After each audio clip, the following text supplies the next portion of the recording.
Very good morning, everybody. Today is the final day of the presentations of semester 4 students. And as this time we have dissertation writing also as a part of research writing. So all the students are going to make a brief presentation on their dissertation topics also. But before we ask students to share their presentation on what work they have done, there are few things which are commonly found missing in most of the dissertations. So for that, here is a brief presentation, and all of you need to see that all these things are taken into consideration. You have already submitted first draft of your dissertation, but you have to revise a couple of things. Even when you make your presentations, we will suggest you what other revisions you have to do, but this is something very important which everybody needs to take care of. So let me share the screen.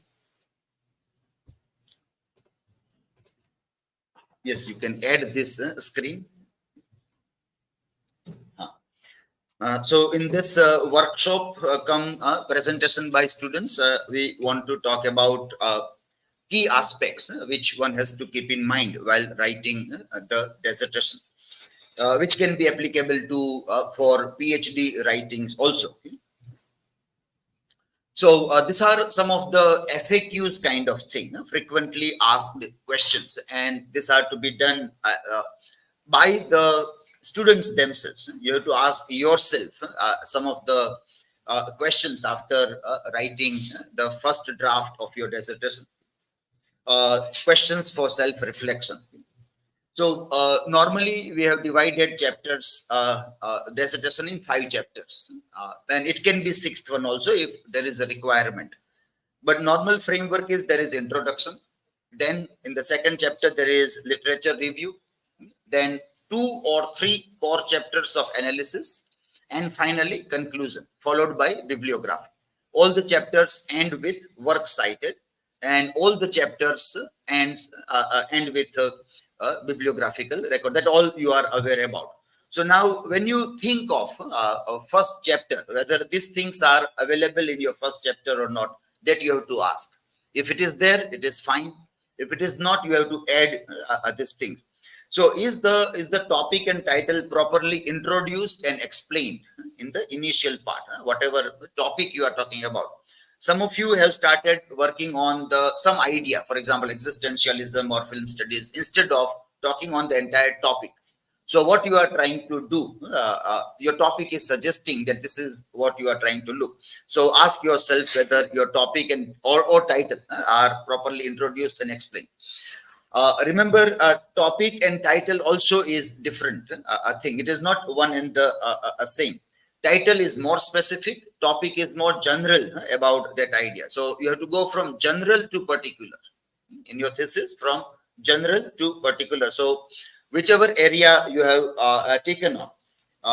For example, there are many on film studies or media studies, we can say altogether. There are advertisements and other things. So we can say, or even this cartoons.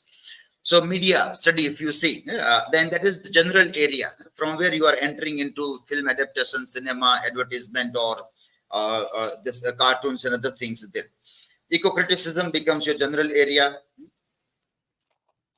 Gender also studies, many of you have done on that. That becomes your general area of looking at the thing. From there, you move to specific topics. So see that, are you giving a proper entry to the reader into your dissertation or not?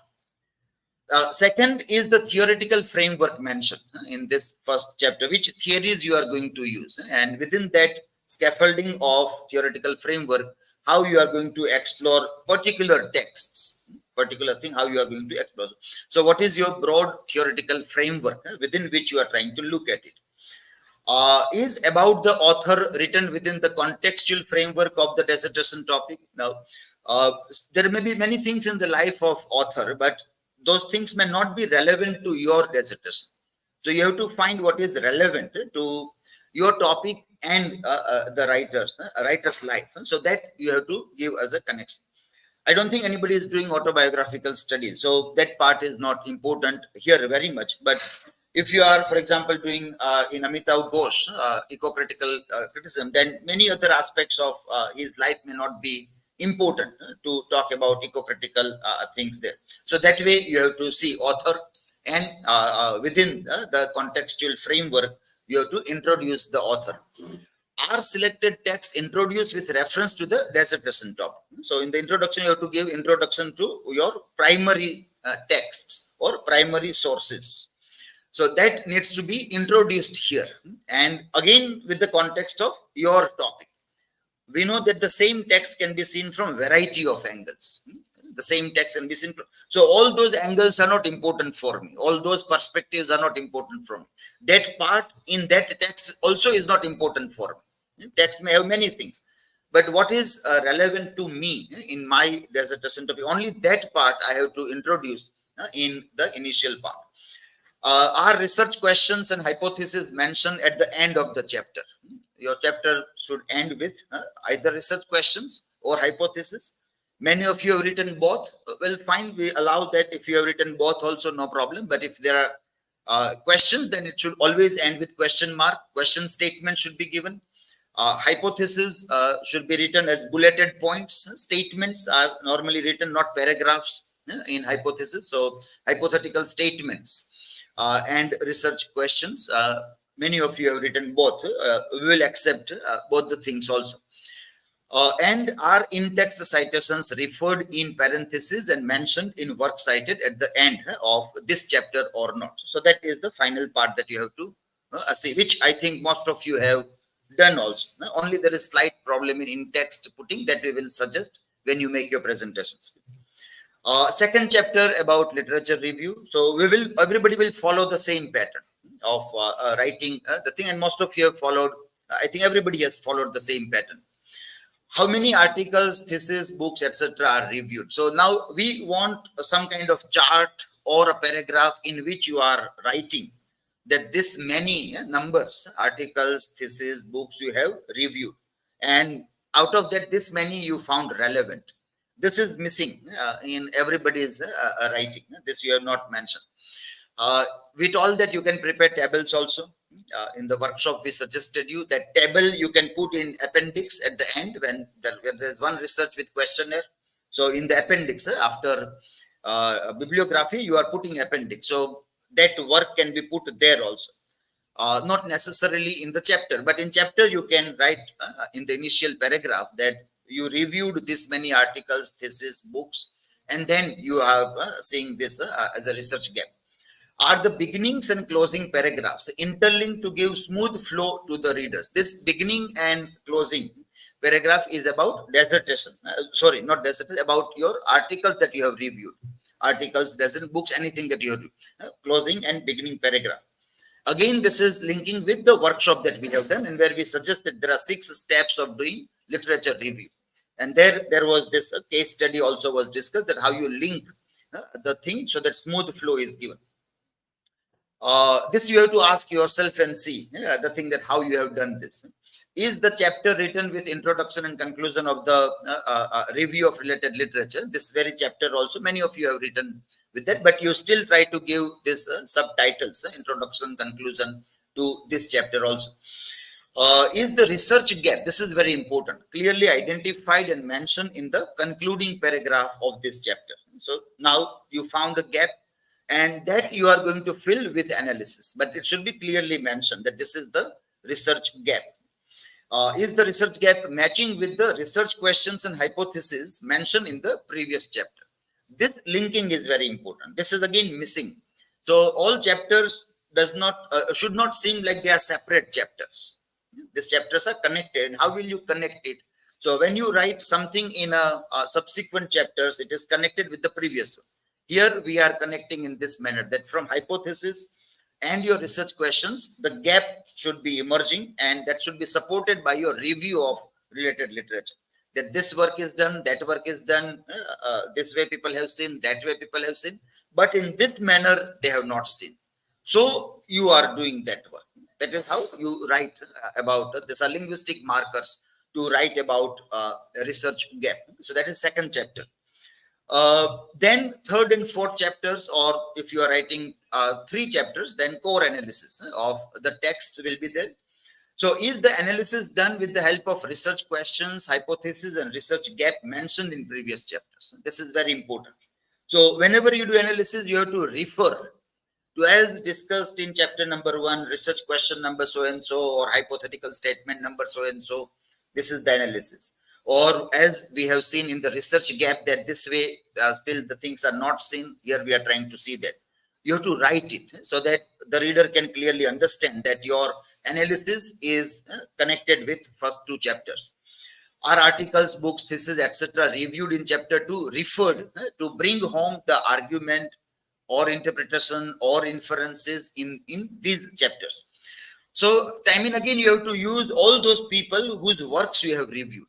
You have to keep on referring to them time and again. And so they will keep on coming in your citations. In the citations of this core chapters, there will be reference to all those people who are reviewed. You have reviewed and got some ideas from them.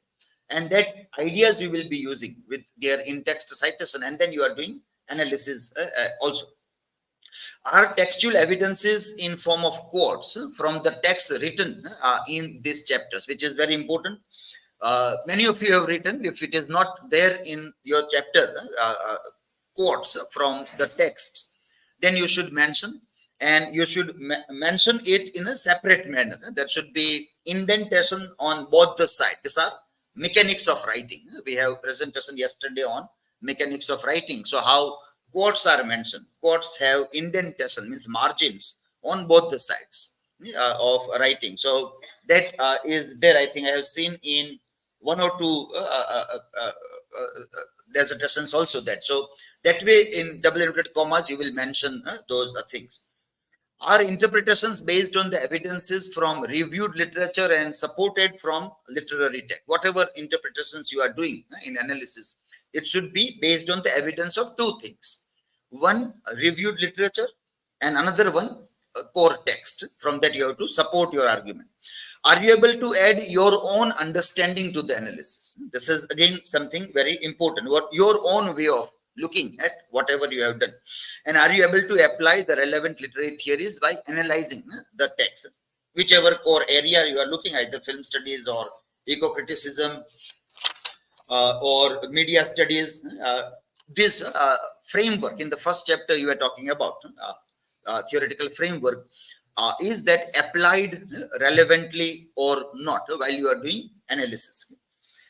And then the final concluding chapter, have you answered the research questions, hypothesis mentioned in the chapter? So your conclusion should be now answering those questions.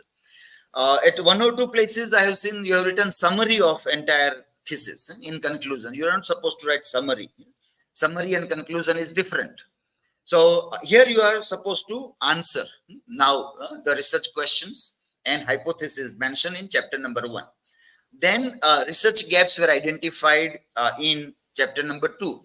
Now you are filling that gap here in concluding chapter. And is your conclusion based on the inferences drawn from the analysis of chapter 3 and 4?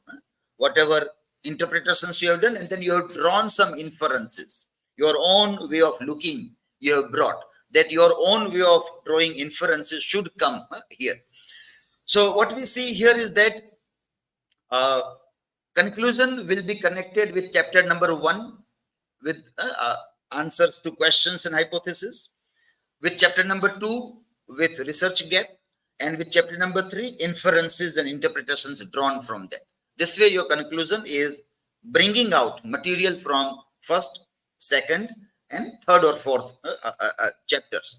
And finally, this question is very relevant. Do you think you have added anything new to the existing understanding of the topic or that research area? So what do you think about it? That anything, a few drops also, if you have added into the existing knowledge of that area or that particular literary text, then that you have to clearly write that this is what you believe that is some new addition. It can be only in 1 or 2 paragraphs, then also it is fine.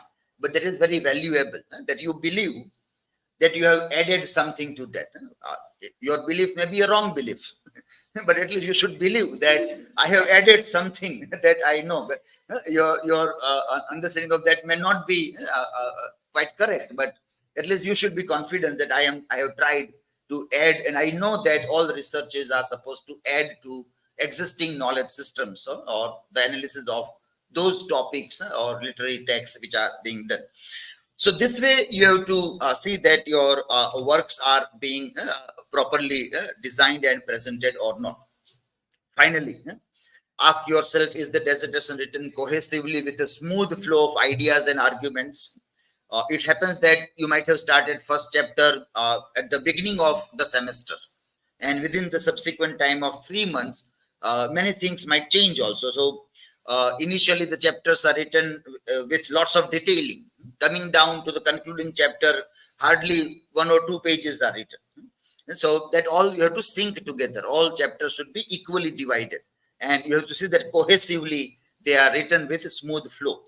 Is the language clear and concise? Now with generative AI tools, there is not a problem of language being clear or concise. So most of you have used these tools, and we will suggest that some of the markers that the things can be easily identified as generative AI text should be avoided.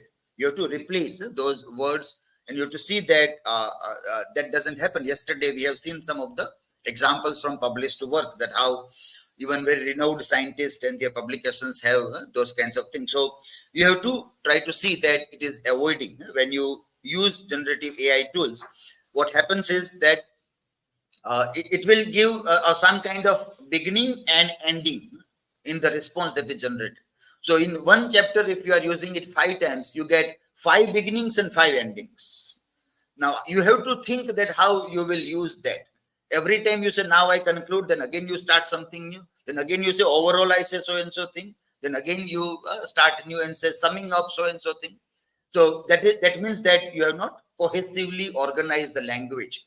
Though you have taken help of AI tool, but how to use that cohesively is to be taken care of.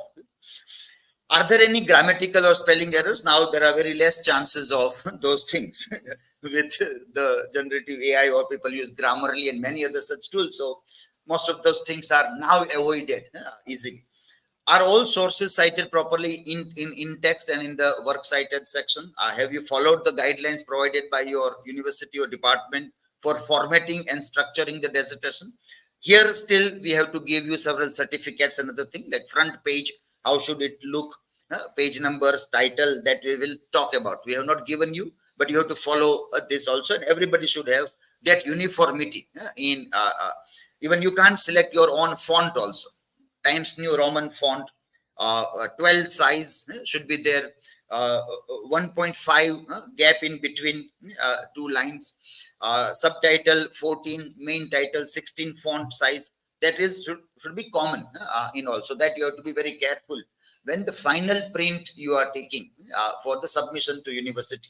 It should not be in variety of manners. Have you proofread your work thoroughly? So before you submit the final work, sit and read entire thing at a stretch, in a single sitting. Try to read at a single sitting from beginning to end, and then you will find things are going properly or not. That otherwise you will not be able to find that. So that is proofread your work thoroughly with single sitting reading of the work. Is the word count within the specified limit? We have suggested you a word count also, 75,000 to 80,000 words, or 12 to 15, and 75 to 80 pages are there. So within that word count also, be careful that how it is mentioned and how you have divided all the chapters. You should have on fingertips that chapter number 1, this many words, chapter number 2, this many words. So you yourself can see that where is the imbalance, where you need to reduce and where you need to add. So keep that rough draft handy and ready about each chapter and word number that are written in that. So you yourself can identify that there is some kind of imbalance in my writing. Have you followed ethical guidelines for research and writing, which yesterday also we discussed? When you refer or take help of anybody, including either machine or people, you have to acknowledge the things in a correct manner. So that you have to use end note or footnotes, or at the end of bibliography, you can make a note or a comment and add the thing that where, how you have used generative AI tools, and any other citation you are doing when you are referring to articles and something. But there are many things which cannot be mentioned in citations. So that all you can acknowledge there. So these are a few things which you have to keep in mind, which is generally found lacking in most of the presentations. And this is a self-help kind of a thing. So instead of somebody telling you, you have to ask yourself and learn and see how many of these ideas you can incorporate in your dissertation. Any questions if you have right now, you can ask it directly if you want to have any curiosity regarding any of these topics that we have discussed. Otherwise, we will ask you to make your brief presentation after this. Yes, anybody? Yes. Yeah. Do we need, like, you say, like, you have your own arguments, your own beliefs. In the academic kind of writing, how can we create our own beliefs? No, it's not. You are first talking about so and so people said this argument. This is what the text is saying, and then you are bringing out some outcome from that based on those things. Then you say something that you think is also possible to be read in the interpretation. That is how you bring out. So it is not straight away you are telling that you believe in all this thing, but based on what people have said, discussed, you are bringing out some ideas, and then you add your own understanding to those things also. Those kind of things, how can we, what kind of language remarks shall we use? Linguistic mark. So we can infer this based on so and so person's observation and this textual evidence. It can be interpreted. It can be interpreted. It can be said this that way. You say that. So you put that gap that there is possibility of reading all these things. You don't affirm with any kind of guarantee or surety that this is the only way of reading. That you're not saying that, but you say that the probably this also can be done. Possibly we can read this also.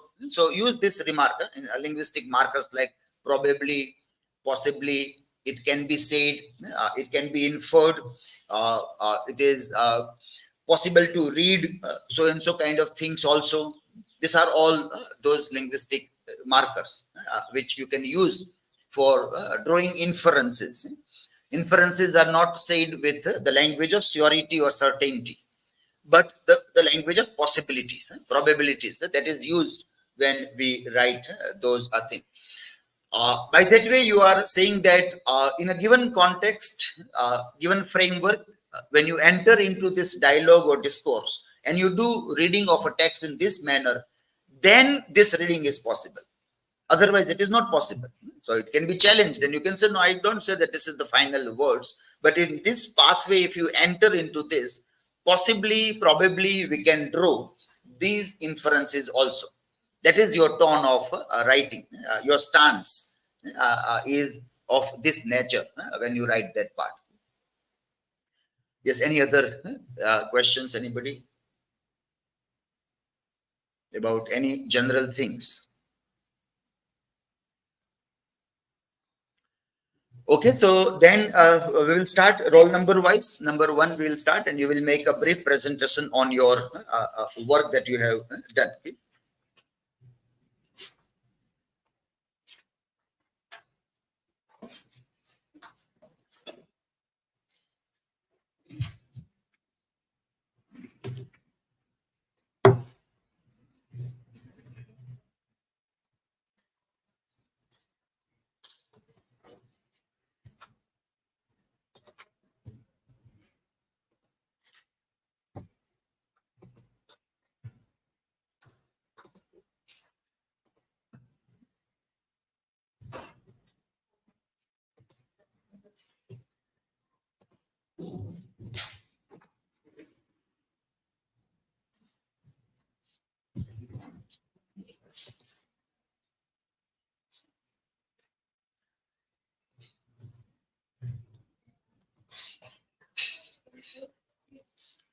Hello everyone, I am Aarti Sarvaiya. Today is the last day of semester 4's presentation.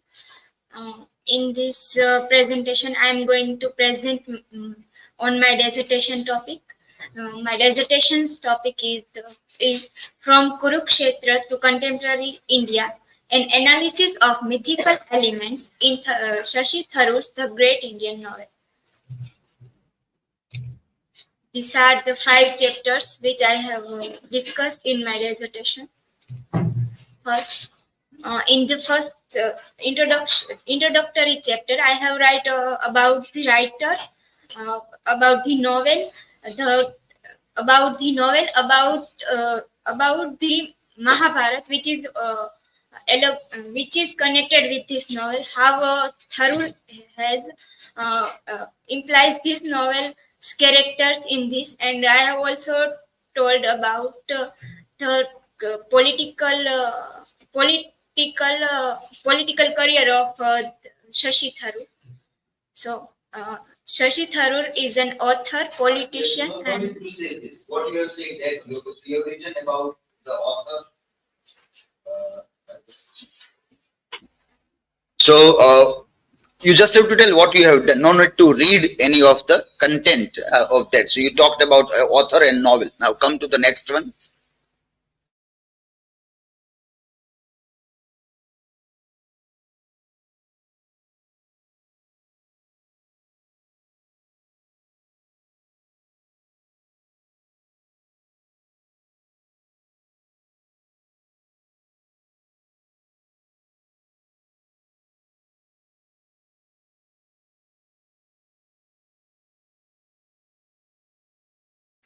Okay, now, okay. So let us keep on seeing that. So everybody keep this in mind. We won't be able to make comment for individually for everyone, but when the point comes, we can see that.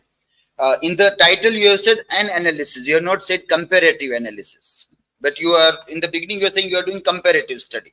So then you have to put a comparative analysis of mythical element in the title. If you are doing that, then. Okay? So, because in the introduction you say it is a comparative study, then title should have that thing.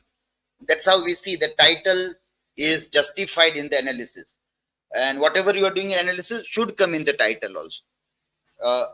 Okay, now in comparison, many of you have done comparative study. But I am not able to find any of the comparatives in the bibliography or in the work cited. We have studied several articles, several schools of comparative studies, but it was not found. I have done quick overview of the thing, so maybe I might have missed out. But if you have done, it is good. If you have not done, then you have to bring that how you find that gap to do comparative study of these two texts. According to what influence of French school is there, American school, Indians are talking about comparative Amiya Dev, Sisir Kumar Das, Susan Besnet. So you have to bring up some ideas from those things and you have to put that. That is found missing in almost all the comparative studies that we have seen here. So that needs to be added compulsorily in your writings. Yes, next, go on. Chapter literature review. In that chapter, I have discussed about polyphony, retellings, how retellings are having, and in that I have also told about what is the narrative technique, how Shashi Tharoor has used the narrative technique in the in his novel, that in the Mahabharata there are 18 parvas, and in the Great Indian novel there are 18 chapters. So this is how it is used, and in the Mahabharata the character of Mahabharata is taken as a political leader, that they are representing. Yes, move on. Next one. This is the third chapter. Okay, fine. In this, I have briefly discussed. Next. This is the fourth chapter. In this, I have discussed 2 points, that historical events, how historical events are. Chapter number 4. Chapter number 4. 4. That you have to write on this slide. Give chapter wise. Okay, next one. In this, I have to discuss two things: that how historical events are being discussed in the novel, and how political events are discussed in this novel, and the conclusion. So this novel is a exploration of myth, history, and socio-political. So are you able to answer your research questions and that you check and that you tell about that? Okay, fine. So there is this word in English also, like tapestry also. The tapestry is a very common word which ChatGPT keeps on giving. So that way you identify such words which are to be avoided, which tells that you have started with directly with ChatGPT right from the beginning itself. There, so that you have to avoid. Then when you refer, many of you have done this also, that when you refer anybody, quickly the in-text citation should come there. Name and work is referred, then in-text will be year. Year should be mentioned there. Otherwise, so not at the end of the paragraph. Not at the end of the paragraph, but wherever it is in between cited, there you have to put that thing. So your research questions and hypotheses, I think are not mentioned. You mentioned? So you have to mention it in first chapter. Sir, we all have done that. We have been asked to do that. No, but you have to bring that at the end of first chapter.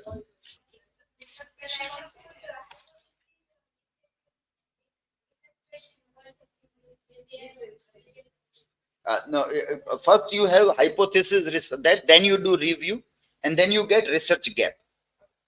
Then you get a research gap at the end of doing a review in the same line of looking at it.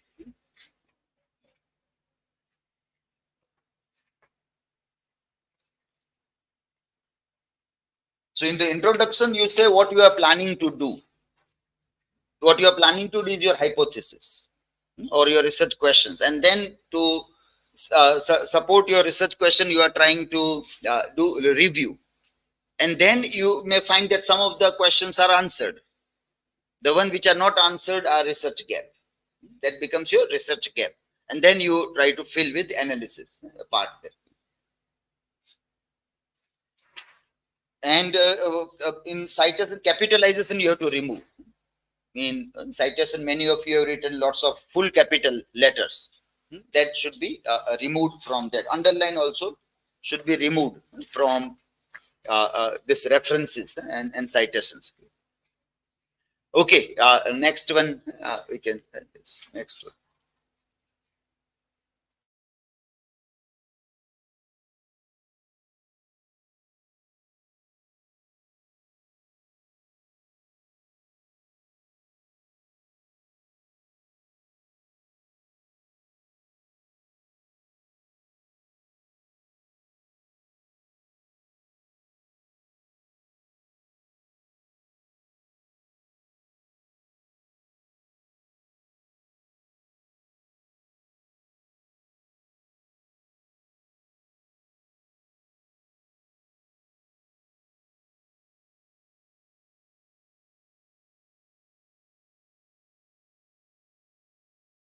Master's presentation on the unveiling the self, a comparative exploration, the self comparative exploration of existential crisis and the search for meaning in the works of Paulo Coelho and Hermann Hesse.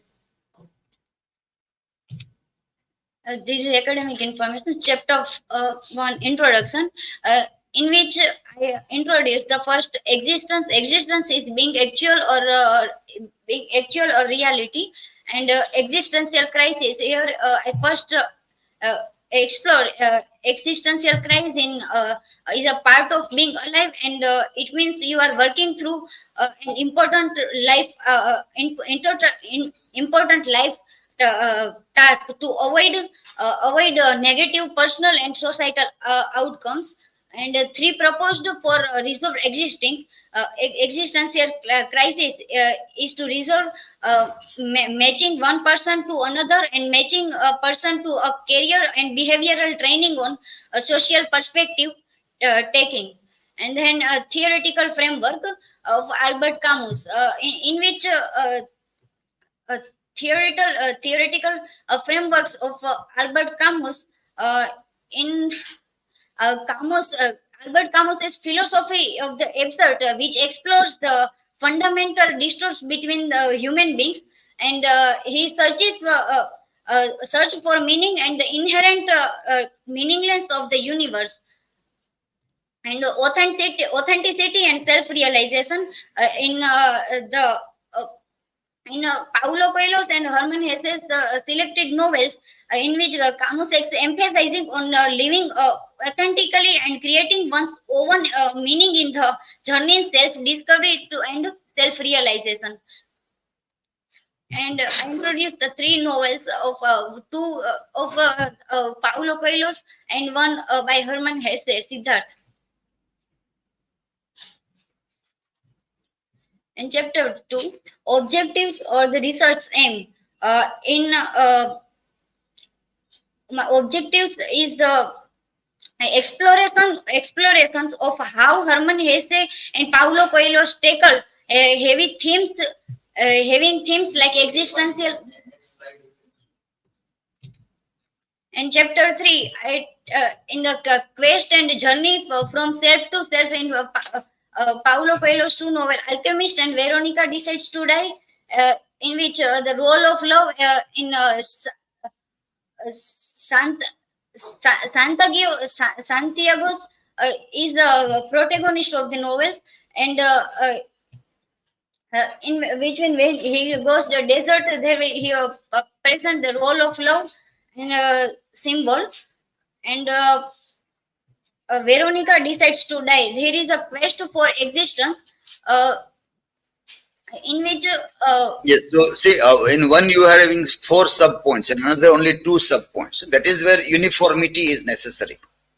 When you think of the entire dissertation in totality, then uniformity is what you have to. It should not be loop-sided towards one text and another text is not analyzed thoroughly. So that you keep in mind. okay. Okay, next slide. In chapter 4, Hermann Hesse Siddhartha. Here is the protagonist of the novel. Siddhartha, he was a search for identity, and Siddhartha's existential journey and quest for enlightenment. When Siddhartha is he left his home for enlightenment, and then he encountered with Buddha.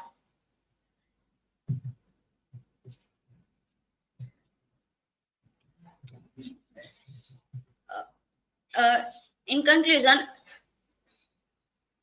Paulo.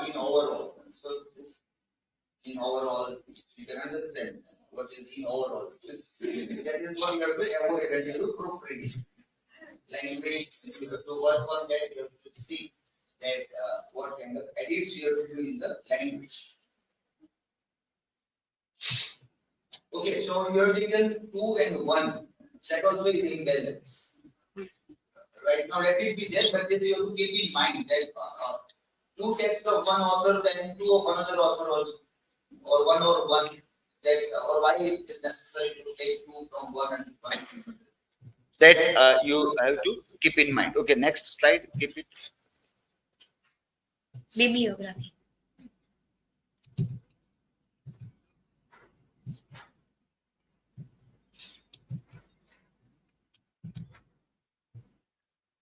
Okay, in the here there is no this hanging paragraph style, but in your printed one there is hanging paragraph style that you have to follow. First line is near the margin, all other lines are pushed back. That is called hanging paragraph style of writing. That is there. In the printed one, it is there. So that you have to see 1 or 2 I have seen it is not there. Hanging paragraph style in bibliography and work cited. If you cannot understand, write down and ask somebody, or you can ask that what and how it is done. Primary source and secondary source you have to mention separately in bibliography. In bibliography, many of you have not separated primary and secondary. You also have not done. So primary text, pre-primary text. Only primary text, primary core text which you are taking. To the theoretical texts are not primary text. They become secondary text. Theoretical, which error many of you may also. When you're talking about existentialism, seminal writers are missing in works cited. In second chapter, the review, many seminal writers of existentialism are not mentioned there, so they are not analyzed. There you have to see.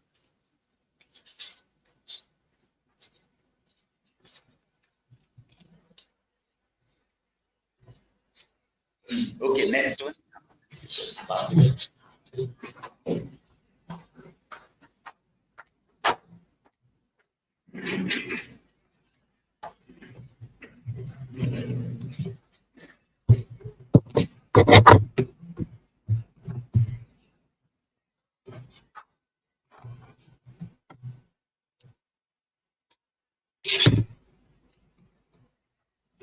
Very good morning. Here is the topic of my dissertation: comparative analysis of Meursault, Svidrigailov, and Gregor Samsa. The absurd, existential, and the nihilistic characters across Camus, Sartre, and Dostoevsky's novel.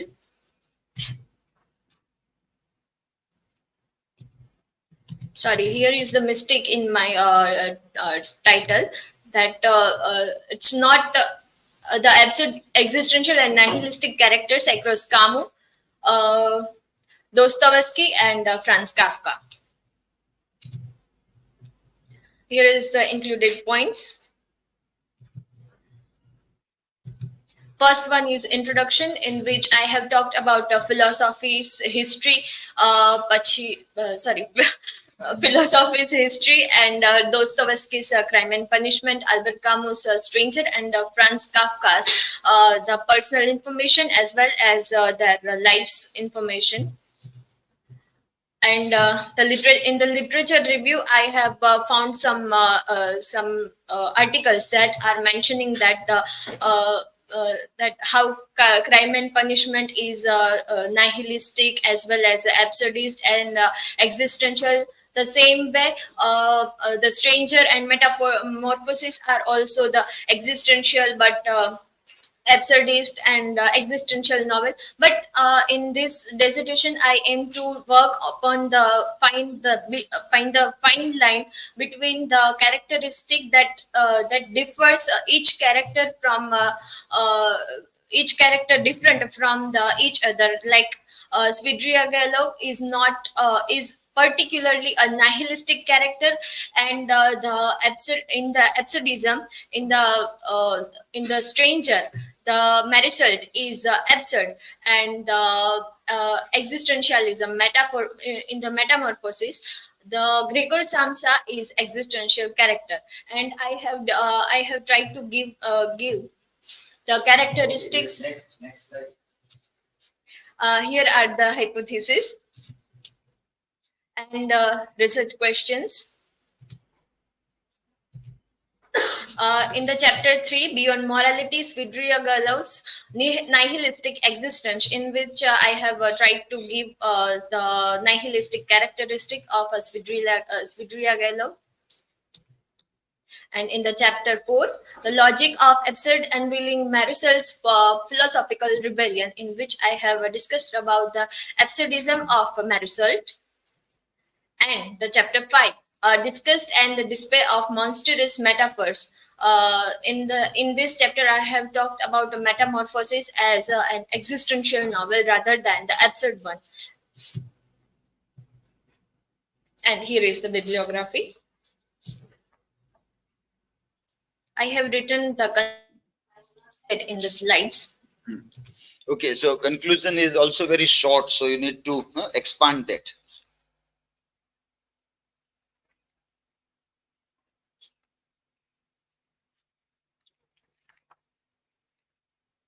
You have written only 3 paragraphs in conclusion in this.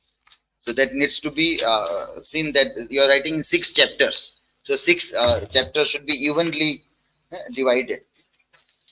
When you write text, this also for everybody. When you proofread, name of the text should be in a single inverted comma or italicized. One format you have to follow throughout the text. Remove underlines from work cited. This websites are coming automatically underlined, but you can remove that manually. You can remove the underlines from that also. Title, if you can make shorter. Comparative, you are also doing comparative, so comparatists are missing, that you also see that. And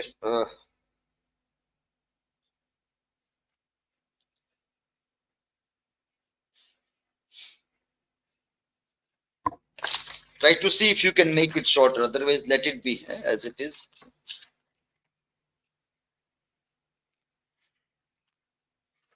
Or existentialist, I think you have discussed Sartre, Kierkegaard, Kafka, Albert Camus, and they are there. Only comparatists you need to add in this. Okay, fine. Yeah. Next.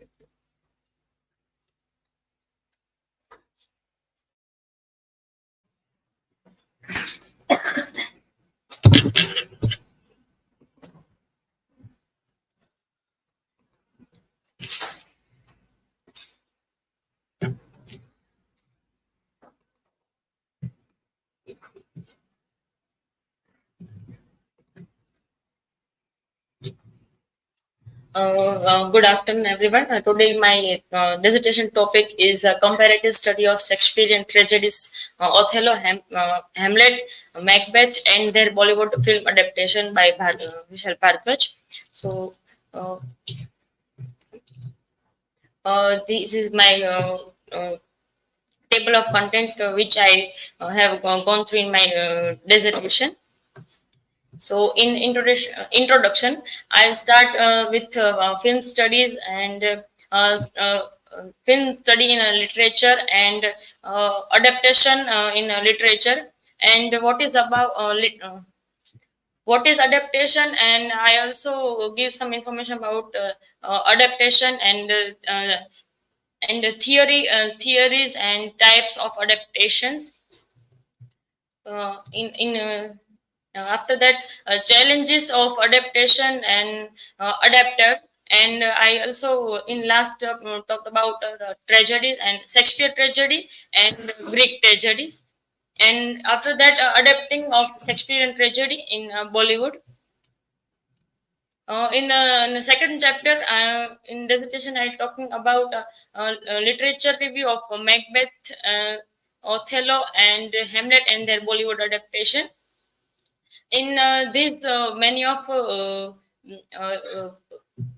writer said about talk about themes, some changes, and how Vishal Bharadwaj adapt their idea in Bollywood context and in Indian context, and Vishal Bharadwaj make some changes. These all these take up talking in the literature review. Here is the hypothesis. These are research questions. Sorry, research question. Next. In chapter 3, comparative study of Shakespearean Othello to Vishal Bharadwaj Omkara and Hamlet to Heather.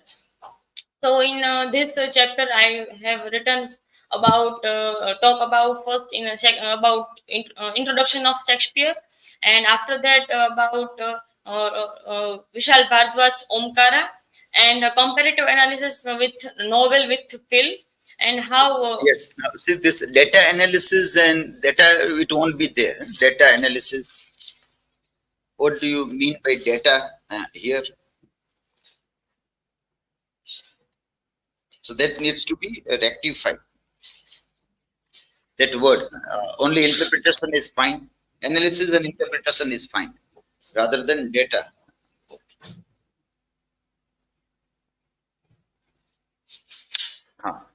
Next one.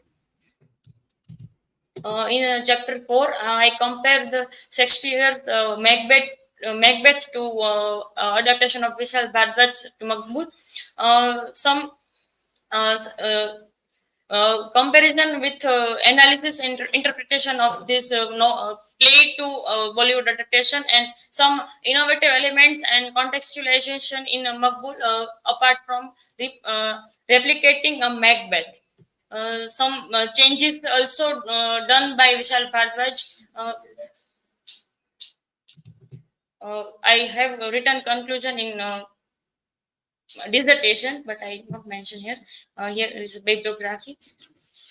Okay, so the bibliography this way, if anybody has not written primary, so the first page, primary sources should be separate and secondary sources that you have to see. Everybody should have this format of writing. Even the page number and the header footer, how you will write, that also you have to see that header will have the full title and small font, 9 if possible, 9 font size header, and bottom there should be page number, right corner, not in the center, right hand corner. This you all note down so that people are not doing in a separate manner. Right hand corner, bottom page number, top header, 9 font size, full title will come there. And those who are doing on this all media studies, use these frames in your analysis. Photographs, screenshots, that is necessary when you do media study, visual, then those things should be there. In film studies, we have discussed that. Even in your exam also, we had the kind of questions where there is the frame and you have to analyze. So that is necessary when you write your dissertations also on any part of media. One is on this painting also. So that also you have to put that point there. So this again applicable to all the advertisement, cinema, and whose was the Hina was the ekphrasis one year. So that also you have to see that this are used. Some of you have used also. All those who are dealing with part of this media, you have to use that. Okay, fine.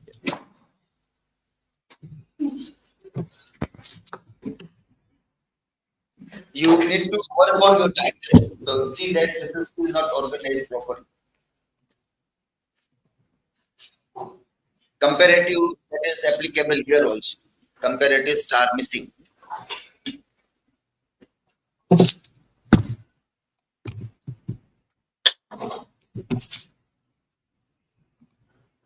Hello everyone. So my dissertation topic is Frankenstein to film, exploring human artificial intelligence, relationships and robotics. So here is the title.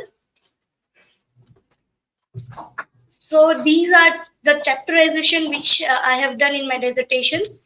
First is introduction. In that chapter, I have included what is science fiction, and as many scholars are saying that first science fiction is Frankenstein's Mary Shelley, which published in 1880.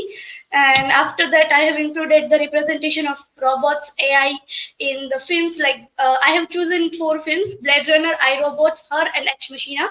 So I have given the introduction of that films in the introduction part.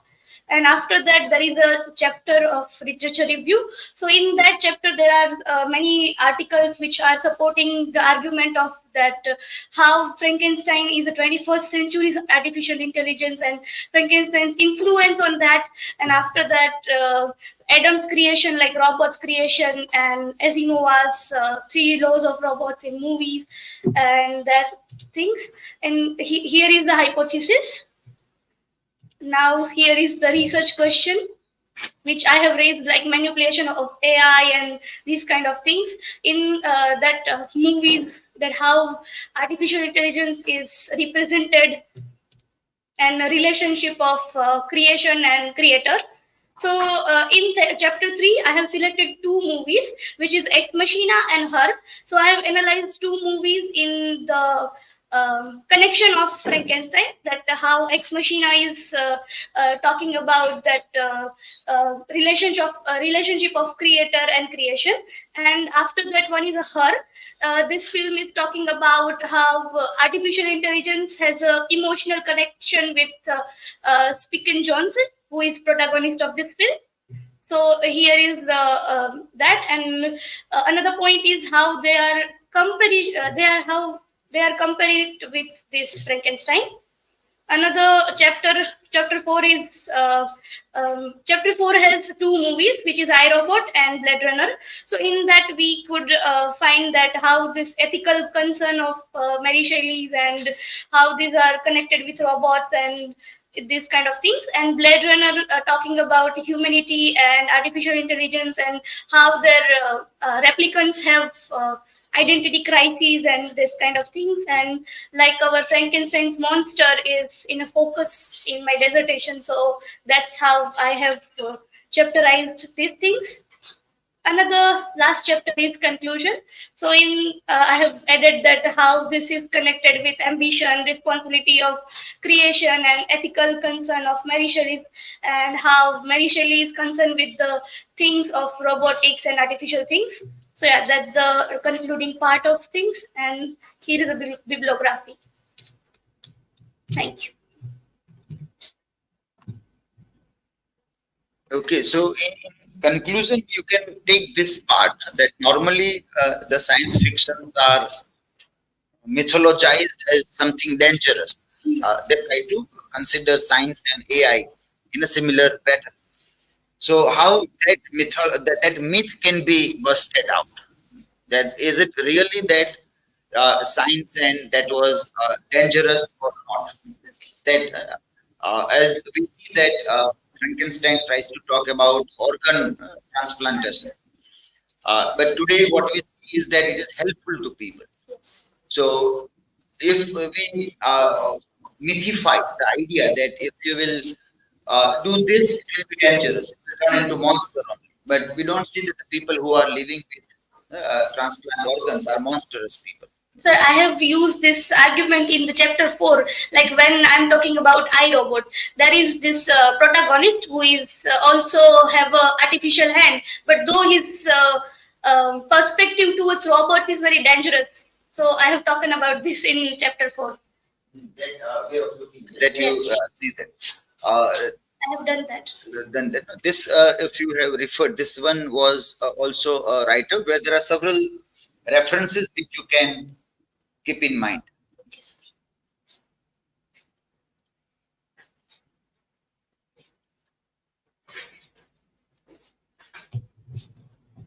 This one, you will find it on the LinkedIn page of Richard, who is a speaker in this seminar also. Mythologize or not to mythologize. So several references are there which can give you to support that argument also.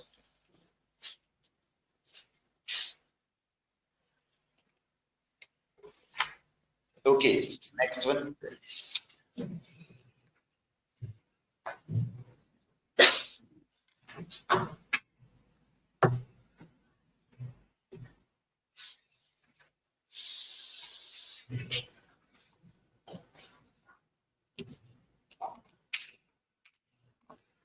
So, hello everyone. My dissertation topic is from Animal Farm to 1984, tracing Orwell's evolution of dystopian critique. These are my personal informations. So, in chapter first, introduction, I have dealt with the topics like what is dystopian critique, dystopia in contemporary world, then about George Orwell, then Animal Farm in 1984, and dystopia after Orwell. In chapter 2, I tried to cover the literary texts articles which are given the very concept of dystopia. And these are the hypotheses. In chapter 3, I tried to analyze Animal Farm, a dystopian novel that through the given Orwell tried to give the voice to the animals and how he analyzed the dystopian concept through the characters of animals. Then in chapter 4, 1984, a dystopian novel, with the character of Winston Smith, we can find the dystopian in the government, and I tried in both the chapter to cover this thing with the context of contemporary world. That in our contemporary world, we also find the surveillance and totalitarianism. Then, in conclusion, I have to try the answer the research gap that in contemporary world we also find the dystopia, and after Orwell there were many texts written that shows the dystopian concept, and these texts are kind of have kind of different concept from Orwell, that it is showing the concept of dystopian through the lens of sexuality or gender biases and many more. These are the bibliographies. Yeah. Show the title slide.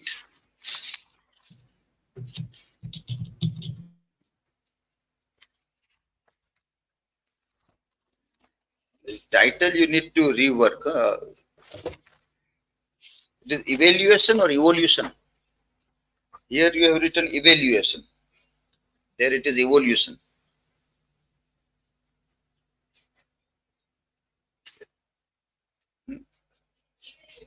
Evaluation. Evaluate means you are making a critic already. Evaluate means critic. Then there is no need to use two words, evaluate and critic. Evolving, then you are trying to see how Orwell has evolved from Animal Farm to 1984 as a dystopian critic. So I think evolution will be a better word. So in that you are trying to explore how George Orwell has grown, evolved in his critical insight to look at the dystopic society. Are you doing that in your work?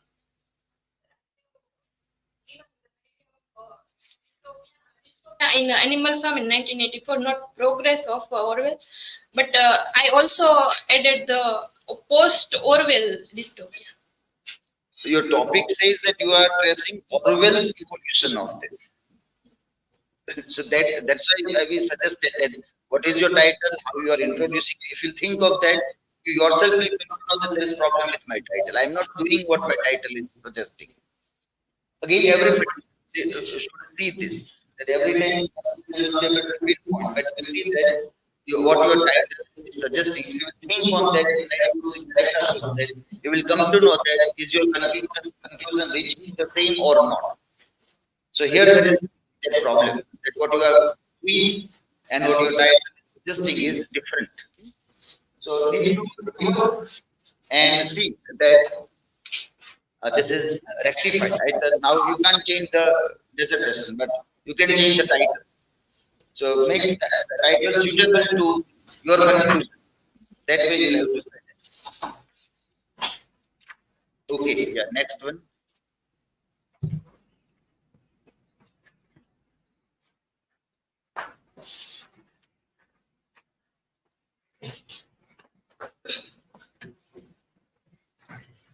The conclusion also is very short. You have to work on that also.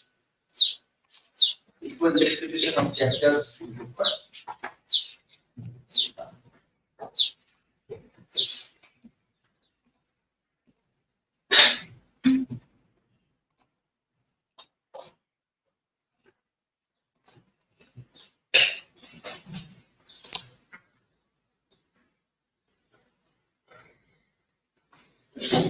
Hello everyone, my name is Katria Ghansham, and my dissertation topic is navigating narratives, narratological exploration of non-linear storytelling in films. This is the chapter list of my dissertation. The first chapter, introduction. In this chapter, I have focused on what is cinema, and then significance of cinematic narration, evolution of storytelling in films, what is narratology and non-linear storytelling, and how it is now changing the linear narration or traditional narration. then chapter 2 in literature review. In this chapter, I have reviewed several articles, books, and thesis about narration in films, non-linear cinema, non-linear storytelling techniques in films, research gap on non-linear narrative in films, and hypothesis.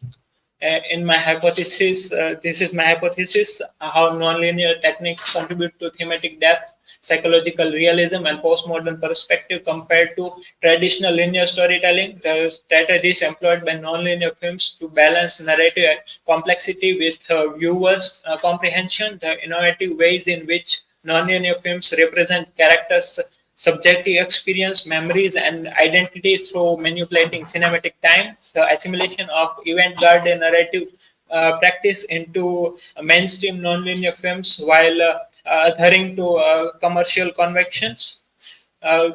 My chapter 3 is about the core analysis of 2 films out of the 4 films that I have selected for my dissertation. The 2 is Memento, released in the year 2000, and Eternal Sunshine of the Spotless Mind, released in 2004. For that, in this chapter, I have focused on the narrative structure and non-linearity that these 2 films are focusing on and how they are depicting it, the multiple perspectives and moral ambiguity explored into these films, truth, subjectivity, and unreliable memory that is depicted in the film Memento, and challenging the audience perspectives and interpretation of these both films. So these both films I have combined into this chapter because the both films are exploring the memory or the character's memory to manipulate the narrative time and narrative structure.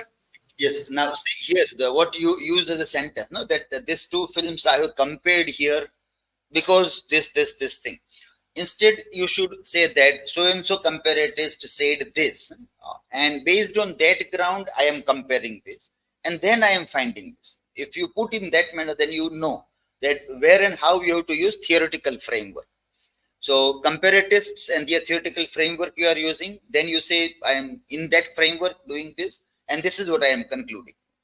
So this way, entire thesis or within the chapter when you are doing anything, that you have to keep in mind. So in between you are doing comparative analysis. Initially, your topic is not telling that you are doing comparative studies. You are just trying to explore the narrative of non-linear storytelling.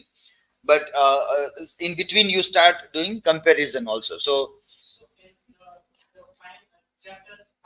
I have also tried to compare how the both films are differ to each other in the non-linear structure, because they are not following. The first movie, Memento, is doing the fragmented structure, while the movie Eternal Sunshine of Spotless Mind is manipulating memory of the character, and that's how it is describing the non-linearity of the story. So that's how I have tried to compare the both of films and how they are using the non-linearity of a different style into both of them. Okay, fine. So whatever you are doing, in conclusion, you do this 4.4, you have done comparative analysis. In between also you have used. But that is not coming in title, that you are doing comparative study. So how you from title to conclusion, there should be uniformity. That flow should be maintained. That is what we are talking in the initial part.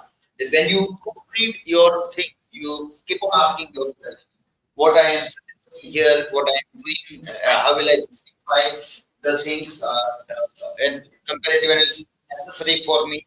Can I put that into the title also, so that you can say that, well, I have done comparison of non-linear storytelling in selected films.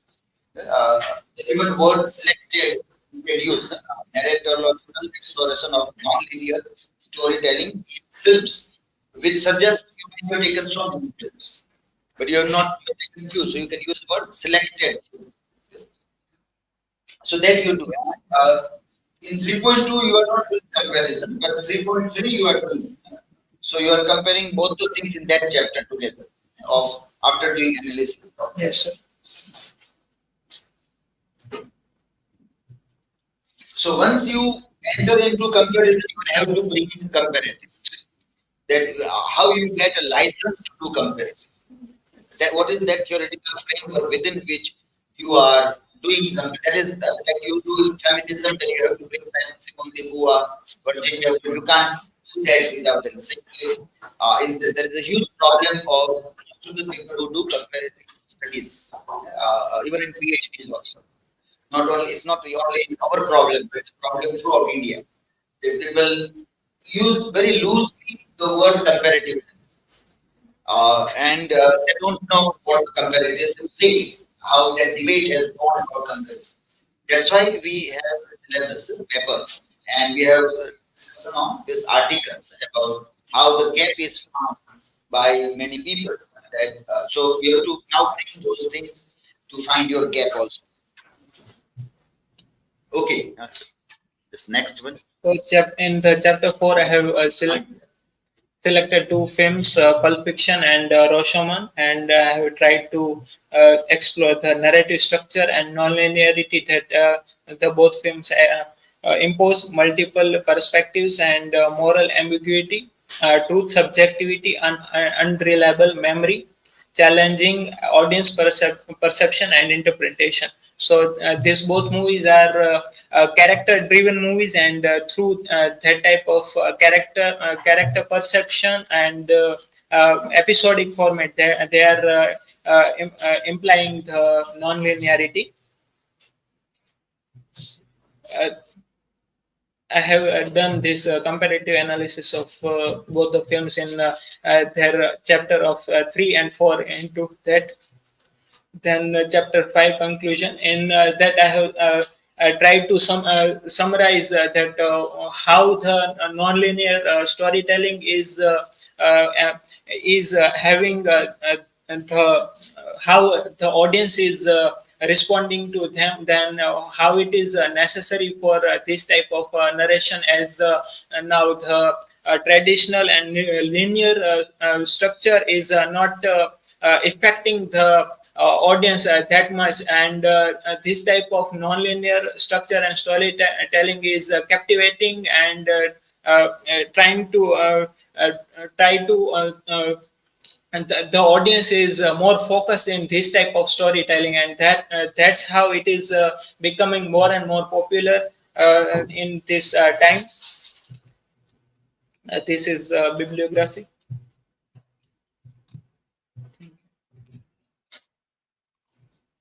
Key findings you can highlight in conclusion. These are your findings.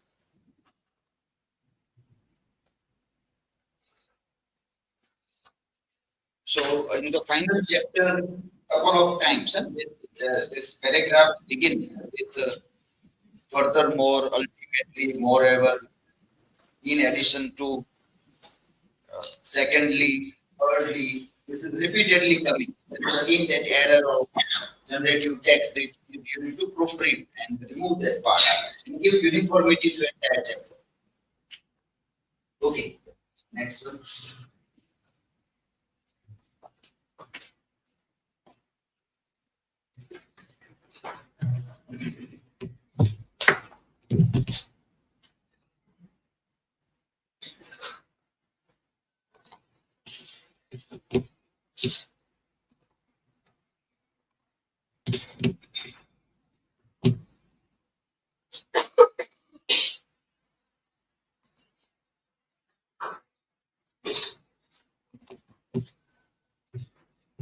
Hello everyone, I am Gopi Derwalia, and my dissertation topic is eco-critical exploration of Amitav Ghosh's climate fiction, The Hungry Tide and Gun Island. So, chapter 1, introduction. In this chapter, I have talked about origin of the term eco-criticism, then what is ecofeminism, the need of eco-critical study, eco-criticism in Indian English literature, eco-criticism in Amitav Ghosh's novel, The Gun Island and The Hungry Tide, and what is climate change in contemporary time. Then chapter 2, literature review. In this chapter, I have discussed about some explore articles about eco-critical theory, and also about the Amitav Ghosh's work, Hungry Tide and Gun Island. Here is a brief information about hypothesis. Then chapter 3, eco-criticism in the Hungry Tide. So in this chapter, I have discussed about Amitav Ghosh's life and works. Then connection of nature with Amitav Ghosh's work, and then setting of the novel The Hungry Tide, and eco-critical theory in The Hungry Tide, and how Amitav Ghosh how Amitav Ghosh connect the relationship between man and nature in this novel, and the novel Hungry Tide can be seen as a form of climate fiction. Then chapter 4, eco-criticism in Gun Island. So in this chapter, I have discussed about connection between climate change and literature. Then setting of the novel Gun Island, and eco-criticism in Gun Island. Then the ecological destruction, the entangled human life at the margins, and what is the impact of climate change on forest in India, and the impact on climate change is Sundarbans, and also the impact of climate change on Sundarbans dependent livelihood. So chapter 5, conclusion. So in this chapter, I have discussed about how Amitav Ghosh novels The Hungry Tide and Gun Island portray the relationship between nature and man, human, and how Amitav Ghosh addressed the climate change and its impact on ecosystems and Sundarbans. And these both novels serve as a wake-up call that change save our planet for future generations. Thank you.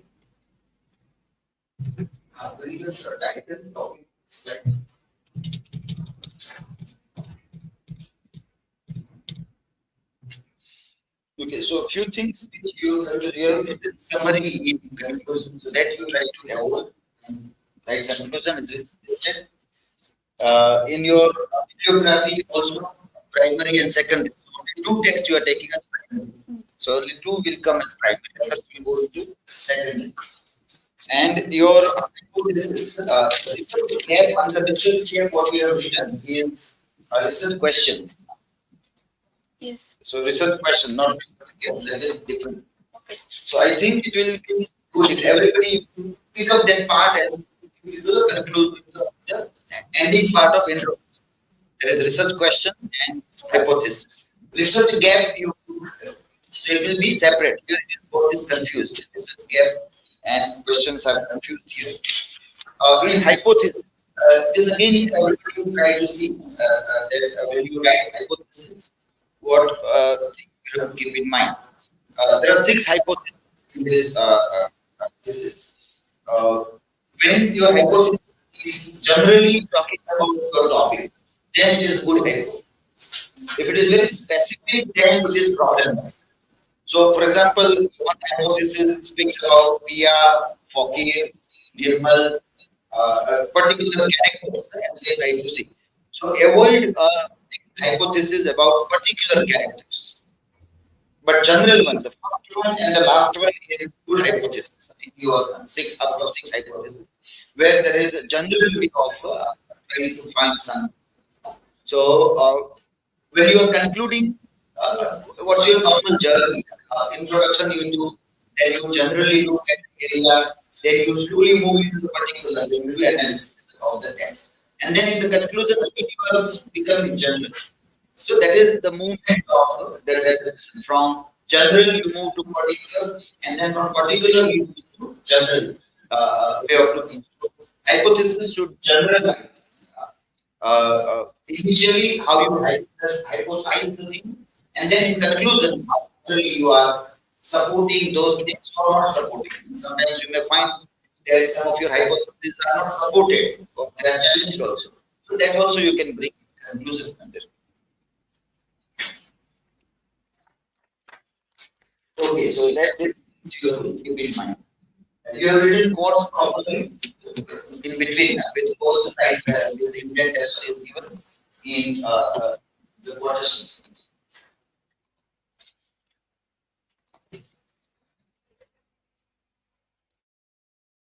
Next one.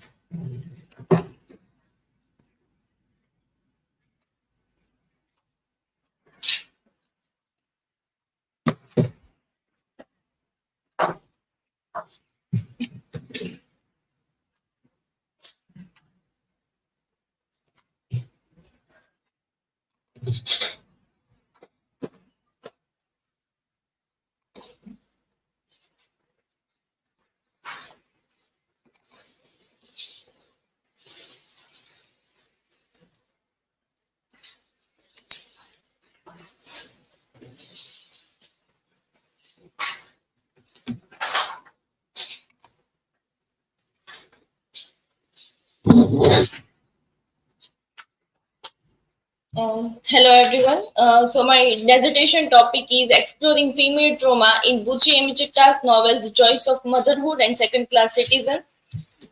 This is the chapterization of my dissertation, and in chapter 1 introduction I have tried to recover that how the post-colonial trauma theory emerged, and how we can find the intersections of trauma and gender, and how we can recount trauma through literature. So literature played a vital role whenever we are talking about literature. Then in my dissertation I am mainly focusing on female trauma, so that is how we can conceptualization trauma. And in my dissertation I am seeing the things from the perspective of Africa, so that is why in my subpoints I have tried to include that why women experience the trauma in Nigeria and what are the reasons for that, and then Bucci Emichetta, and a small introduction of her two texts. So that point I have discovered in my introduction. Then literature review of both the novels, and in hypothesis it aims to examine both the novels through the powerful depictions of trauma experienced by African women. And I have selected these two particular texts because in both the texts the trauma are experienced by female protagonists, but the experiences we can see in a different perspective. Both the texts are written by the same author, but Nuigo's trauma we can see it from the different perspective, as well as the Adha's trauma we can analyze from different perspective. So that is how in my hypothesis I have tried to critically inquiry by applying trauma theory to Emichetta's both the works. And in chapter 3 I have try to analyze the choice of motherhood, that from Nuigo's childhood, that she was born in the Igbo society, and ultimately how the experiences she faces, it can lead to trauma. That how it is not like that she only faced trauma in after her marriage, but how from the childhood to marriage and become mother she faces the layers of trauma. And then in chapter 4 I have tried to examine the trauma in another novel of Bucci Emichetta, Second Class Citizen, and in these are the points which I have tried to discover in this particular novel. And conclusion, summary of the findings, then exploration of trauma faced by both the protagonists, then how we can analyze Nuigo's trauma, and how we can analyze the other protagonist trauma, Adha, and how Bucci Emichetta highlights these impacts of trauma in her both the text, and how we can connect it in the women's lives in Africa. And this is the bibliography, primary sources and secondary sources. So that much work I have done. Okay, so title slide you can bring title. So why you are seeing this African perspective specifically? It will be there, no? In that one, it is, but natural that will be Africa. If you are like seeing from Indian perspective, then it becomes important. So if it is not, then you can remove that word. You are exploring female trauma. That is good enough. The writer is talking about the African people, so it is without mentioning it is there. So if you are giving any another perspective, then that word becomes important. Lots of mechanics of writing you need to check. Fonts are separate. Gap is space gap also is lots of 1.5 gap. You have to keep in mind between the lines. That all you need to see. Conclusion is still too short. You have to increase that. Once you will put all the words of each chapter, you yourself will come to know. Conclusion will be shortest chapter as compared to other. It will be, but it cannot be like only 10 or 20% of other chapters. At least 60-70% of other chapters. It should be page wise if you divide then. Okay, so this you see that. The next one. Yeah.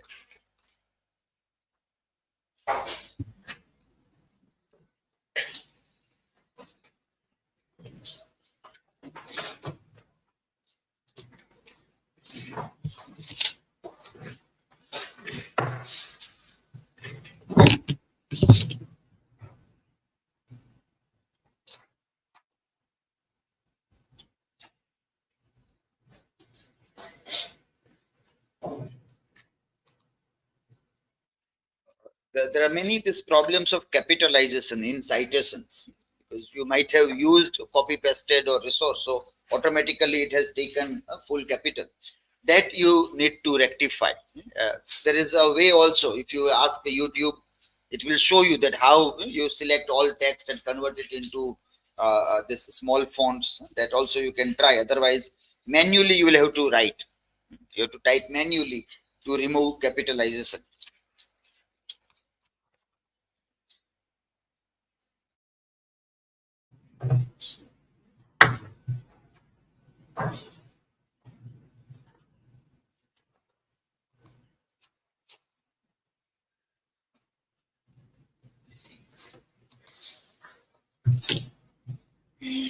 Hello everyone, myself Rina Parmar, and today on occasion of presentation season 4, I'm going to deal with my dissertation topic from art to literature, exploring Ekphrasis novels, The Goldfinch, Girl with a Pearl Earring, and The Picture of Dorian Gray. These are my personal information. Chapters of my dissertation. Introduction. In the introduction of my dissertation, I had explored what is the ekphrasis, and I also discuss two or three critics, James Hermann, Murray, and one another one, and also classified the types of ekphrasis: interpretive ekphrasis, psychological ekphrasis. According to critic James Hermann, he defined ekphrasis as a verbal representation of a visual representation. For an example, if one reader has ever read a novel in which painting or sculpture described, then the reader has experienced the mode of ekphrasis literature. And in this introduction, I also give the short introduction of three novels: The Goldfinch, Girl with a Pearl Earring, and The Picture of Dorian Gray. In the chapter 2, I explore ekphrasis and the novel narrative fiction, ekphrasis in the age of digital reproduction and media, ekphrasis in the Goldfinch by Donat, ekphrasis in Girl with a Pearl Earring, and ekphrasis in The Picture of Dorian Gray. In the old time, most of ekphrasis literature is written in the poetry, but later on it is also started to written in novel and narrative fiction. And in the age of digital reproduction and media, visual art is not just a part of museum, but also it is a part of social media posts and as well as in memes. This is my hypothesis.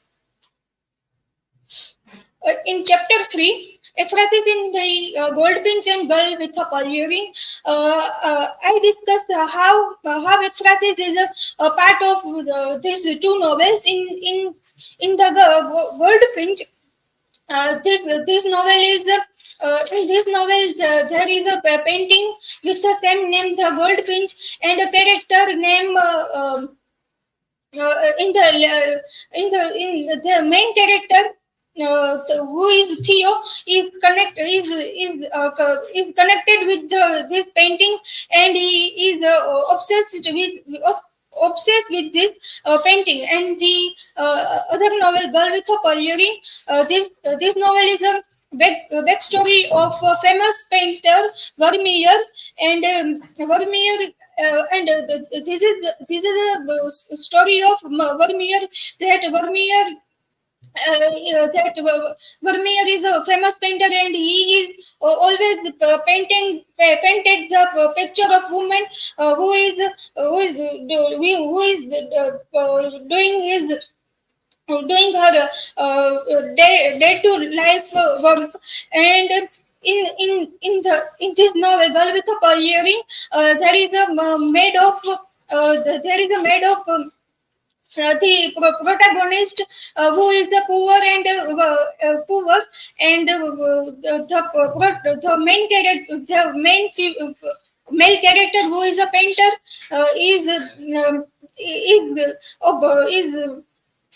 is connected with this maid, and he painted her. This is a story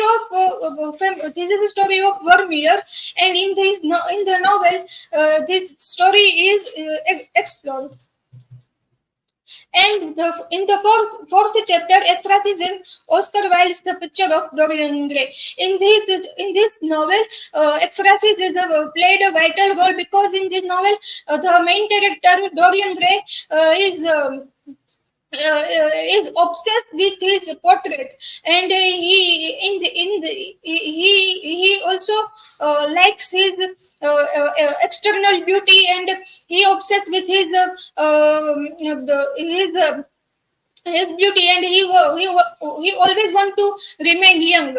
And in this novel, this how emphasis is arrived.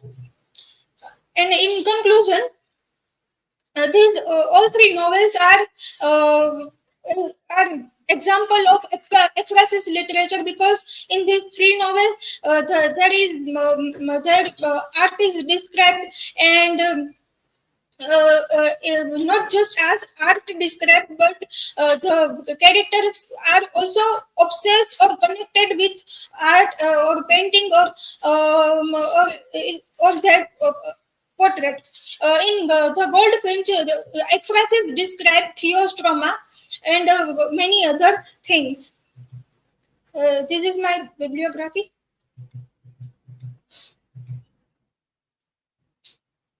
Thank you. Now, it's a good topic that you have selected, and good works are also referred for review. Seminal works are also taken in this. You need to add images, photographs of this thing should be presented, and there is this problem of a hypothesis is still there with many.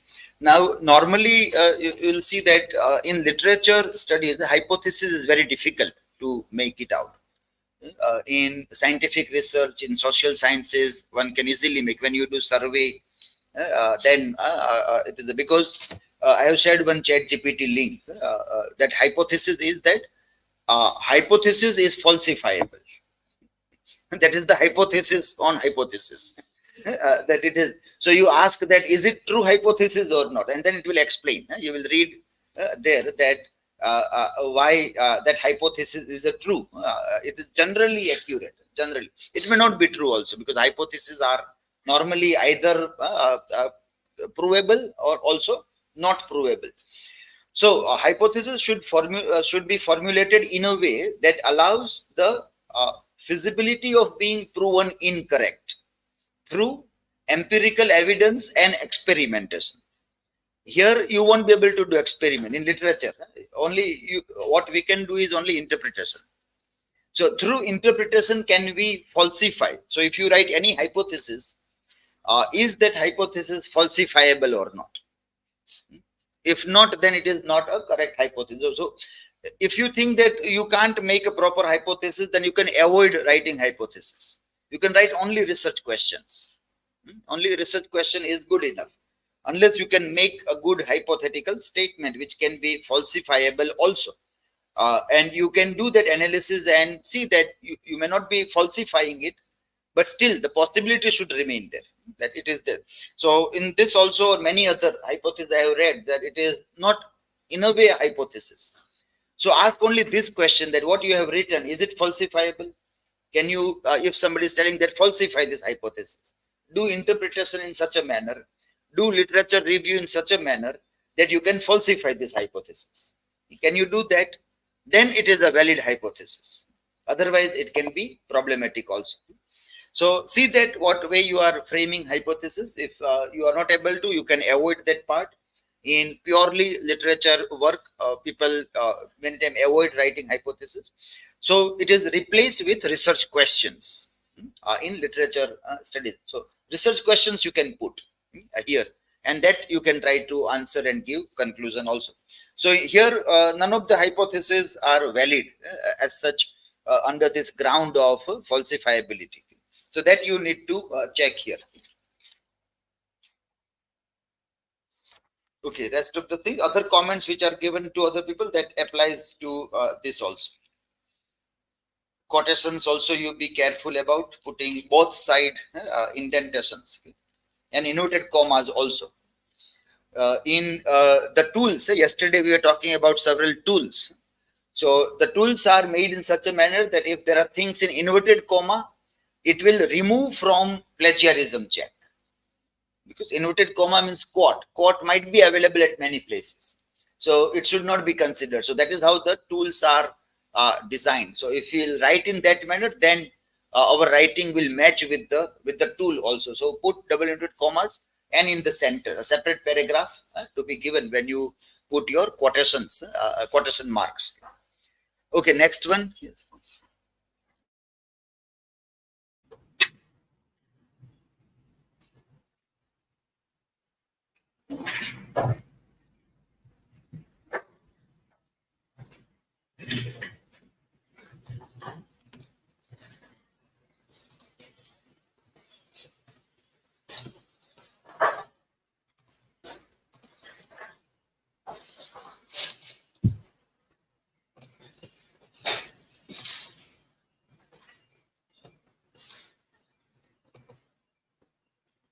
In the videos that we have suggested your hypothesis to be seen, there was this reference to Karl Popper.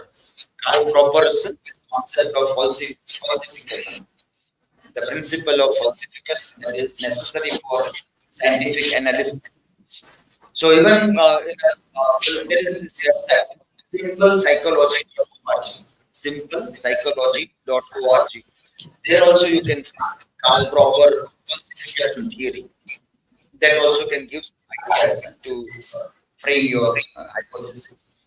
Or falsifiability. You will search falsifiability, then also you'll get some. Hello everyone.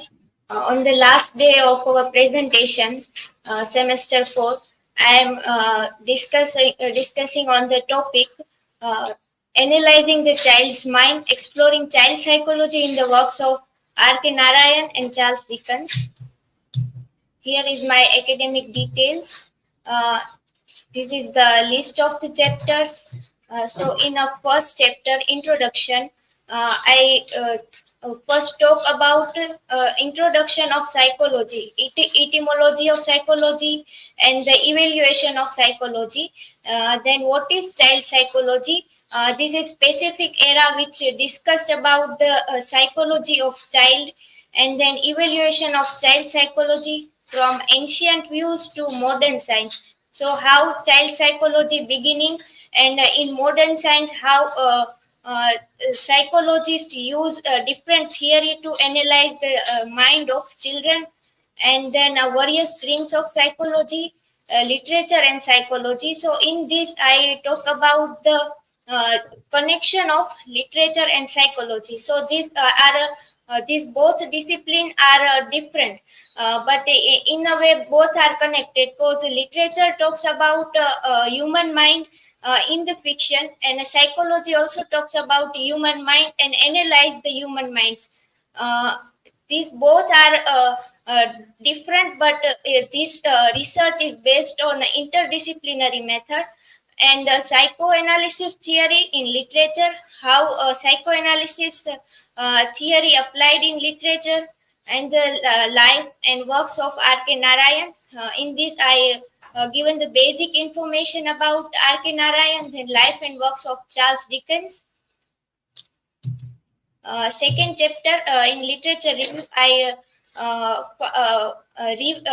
referred some articles which talks about literature and psychology, connection of these both different disciplines, and then psychoanalyzing children's mind, and a literary exploration of children's psychology in works of R.K. Narayan and Charles Dickens. Here is the hypothesis. And in the third chapter, representation of children's psychology in works of R.K. Narayan. So first I talk about definition of childhood, and according to Indian Bharatiya Nyaya Sanhita, age of child and some rights of child are mentioned in that, and then tracing childhood from Elizabethan lyrics to modern narrative in Indian English literature. So in English literature, theme of childhood is discussed. R.K. Narayan's portrayal of children's struggle in Indian society, and childhood innocence and adolescent growth in R.K. Narayan's novels, and the autobiographical tapestry in the works of R.K. Narayan. So he also observed some things, and he also write his own experience in his work. Then exploring child psychology in Swami and Friends by R.K. Narayan. So in this, I use the theory of Bronfenbrenner's bioecological system theory. This talk about the environment, how environment like a school, friendship, family, and these things affect the mind of children. And then I based on this theory, I try to analyze the family, friendship, and love shaping childhood in the novel Swami and Friends, exploring psychological effect of culture and religious discord. He R.K. Narayan in this novel talks about his personal experience. So he was born in a Brahmin family, and he was studied in a Christian missionary school. So different of these both culture, in how this different impact the mind of children, and then impact of colonialism. So in that time, India was ruled by Britishers. So how this colonialism affect the individual's mind, and especially children's mind. In the fourth chapter, representation of children's psychology in works of Charles Dickens. So Charles Dickens is mainly in his work talks about children's right, and he criticized the Victorian society, and then a childhood representation in Charles Dickens novel. So in many novels like Oliver Twist and other novels also, he talks about children and child labor in Victorian England. So here is the society in society, Victorian England, Victorian time is the is a time of industrialization. So how this societal background impact the children. In that time, children have to go to work in a factory, and how these things affect on their mind. Dickens' childhood reflection echoes in his fiction. So he also observed many things, and he also experienced some things. He then he portrayed in these works his own experience, and so we can say that his novel reflect his own childhood. Then Oliver Twist, a symbol of innocence against Victorian exploitation, a portrayal of child abuse and social crime in Oliver Twist, exploring child psychology in Oliver Twist. So in this I used the two theory, John Bowlby's attachment theory, because Oliver lost his parents in a very early age. So how the attachment of parents and psychology of orphan mind discussed in Oliver Twist, and then Albert Bondra's social learning theory. So Oliver is lived with people who are pocket keeper and thief. So how he learns these bad things, he learns these things from environment. So here the social learning theory analyze the mind of Oliver Twist. In chapter 5, conclusion, a universal theme of childhood.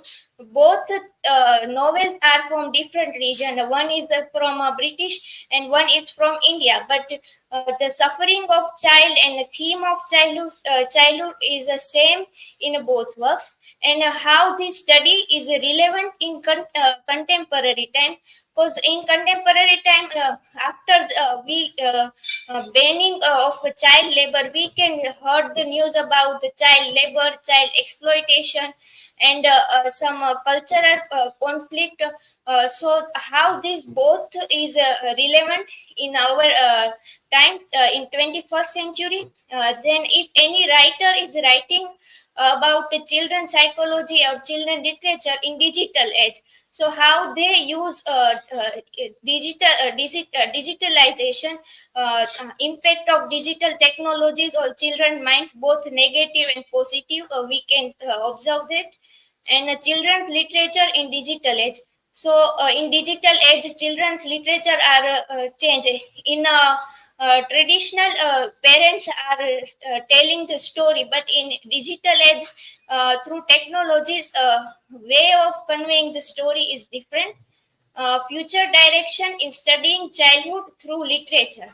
So in this I talked about how literature and the psychology both are talk about the mind of childhood trauma.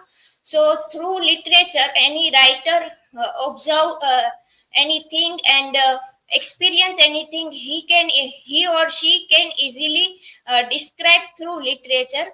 So these are my chapters. Here is my bibliography, primary source, then secondary source.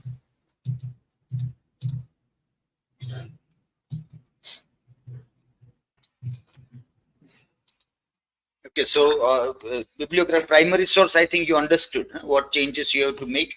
You have added many other secondary sources also in this, so that you have to remove and keep only the main texts. A hypothesis also you have written in paragraph format, so that you see whether you want to keep it as a statement. You have to write otherwise. Okay, the other things you check with whatever we have told to the other people.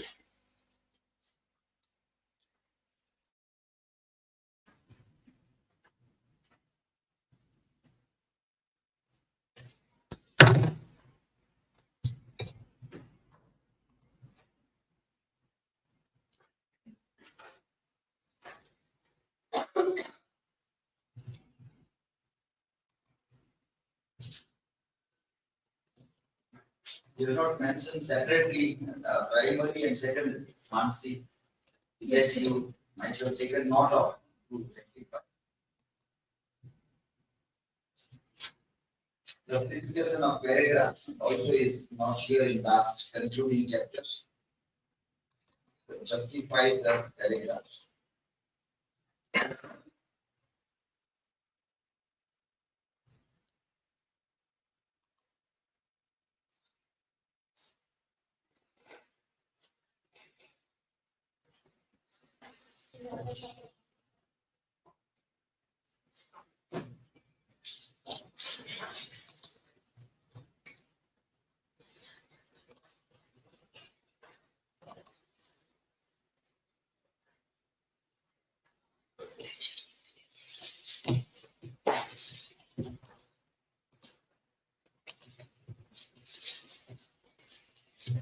Hello everyone.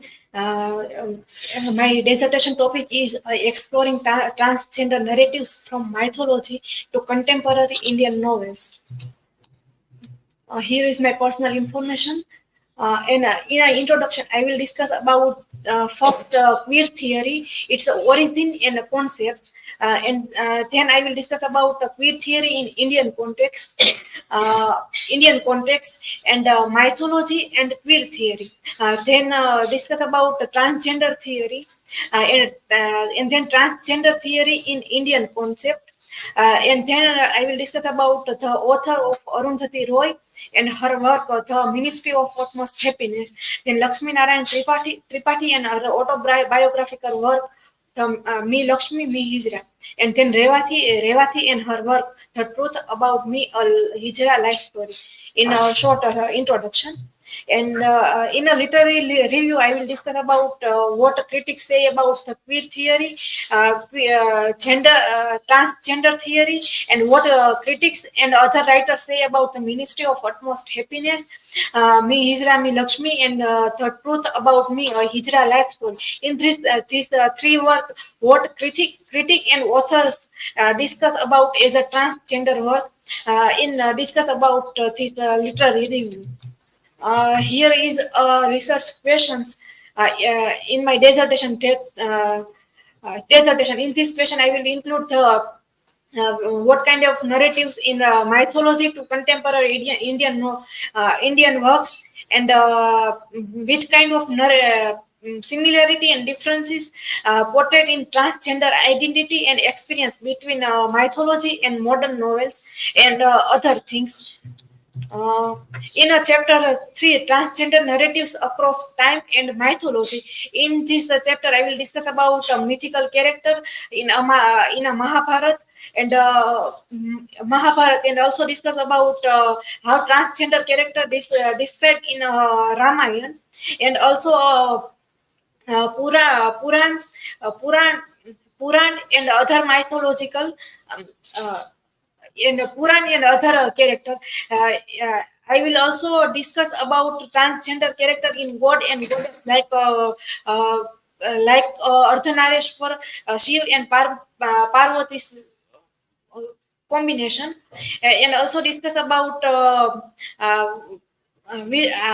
how in a mythology how transgender identity is reflected, and then I will come to a history of our Indians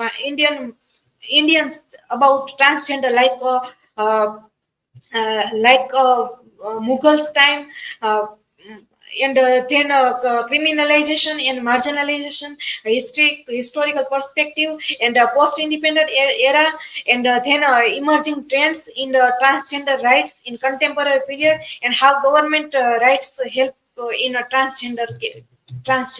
In a fourth chapter, I will discuss about brief introduction about Arundhati Roy, and birth, early life, and family dynamics of these three novels, how how transgender persons' childhood discuss in these all three novels, and also discuss about educational transactions, medical encounters, a dynamic space in home, and how Hijra community described in these three works three works, and a societal response, how society and people treat in a transgender person in these three works. And also how dance is a medium of liberation in these three works, and also discuss about how Hijra's characters struggle, and how they are quest for identity and love and intimacy in these three works. In the fifth chapter of conclusion, I will discuss about a brief overview of my whole dissertation and discussion of about these three works. Here is my bibliography.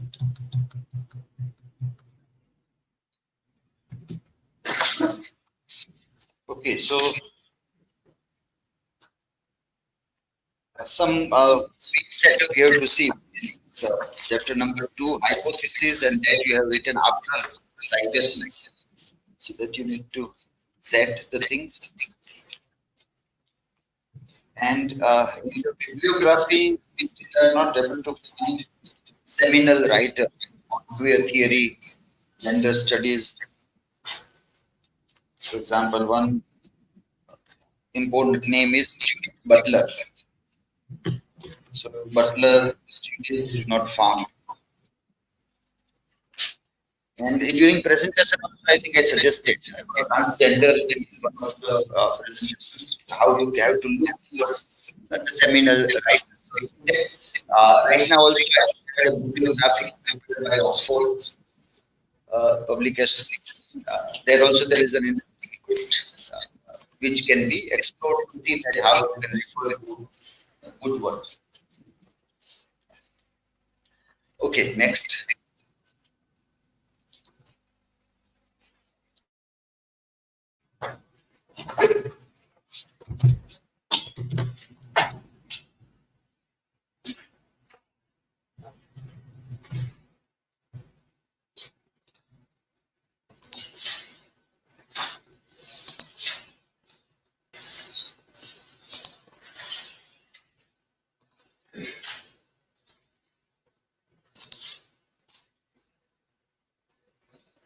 Hello everyone, my name is Dabi Nirali, and for the dissertation my topic is From Page to Screen, Adaptation Studies on Chetan Bhagat's 5.1 and 2 state.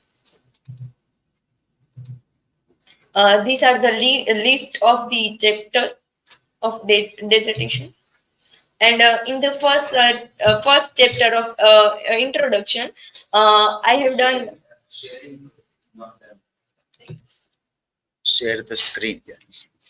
Okay, so by the time you share the screen, here also we have this one example that about writers, directors should come in introduction. Here it is coming in chapter number 3. So that all you see that if that is there, when you want to write about these people, everything is introduced in introduction, and then in between nothing like that. Core chapters are only analysis. So then you don't have to write about author, about director, or any other things. You just have to do that analysis only. So this way, you'll have to do self-evaluation of your work. Many things we might not be able to pinpoint everything. You have to rectify on your own many of such things. Sharing is not done yet.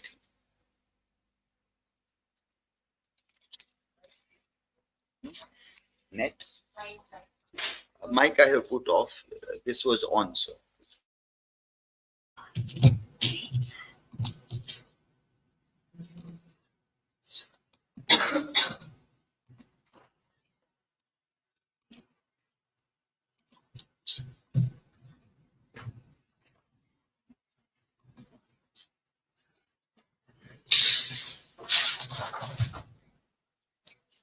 In the first chapter of introduction, I have done what is film adaptation and the reasons for the adaptations in our literature, and some are the theories of adaptations and how adaptation relates to book and film adaptation in the literature, and the introduction of Chetan Bhagat in brief, and the last point is relationship between writer and films for the adaptation studies.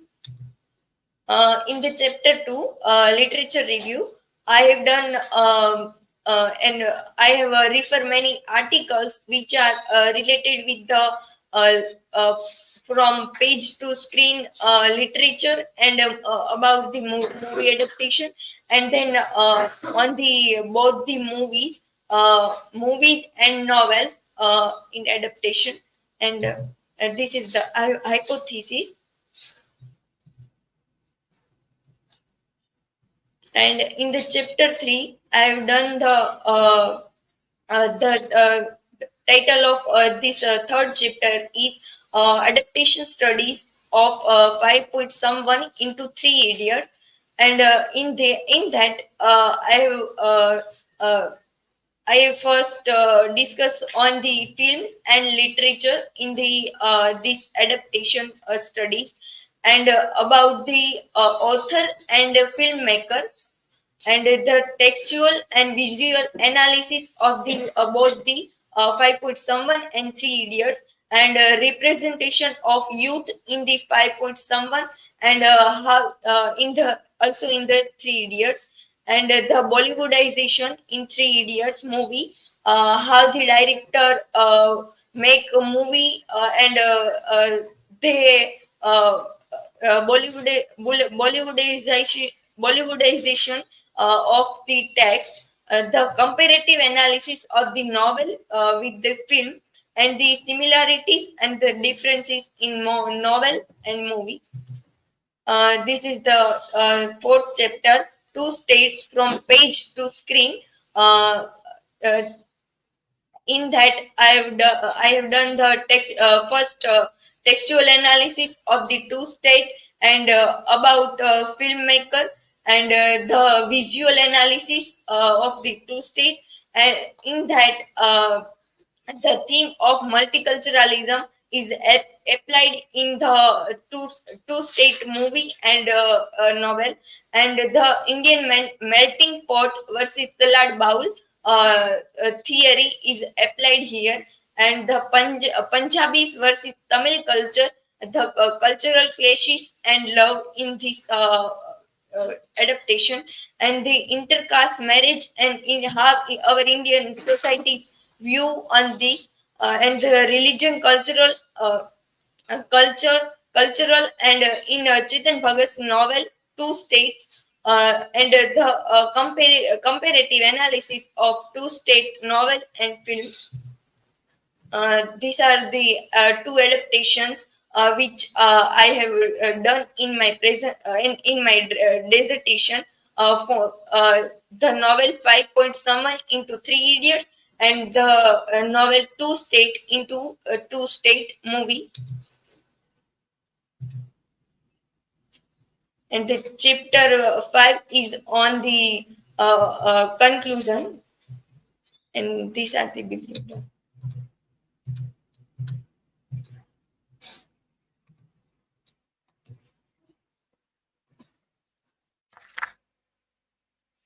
Okay, so cinematic adaptation, as we told, to use frames to analyze the things. That also you need to add.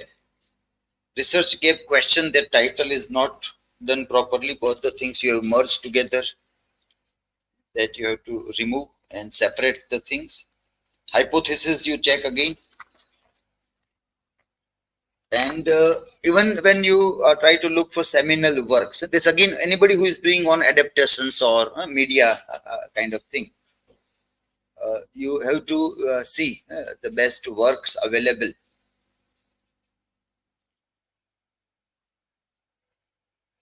Thomas Leach is one name which will keep on coming. The Oxford Handbook of Adaptation Studies.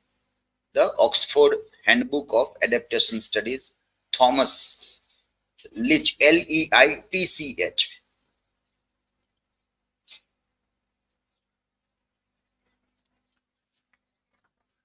That you have to keep in mind.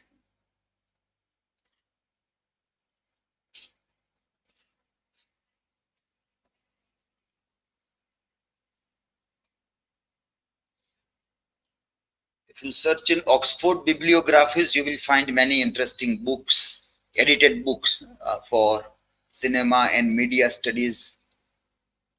This title you can keep in mind, Cinema and Media Studies.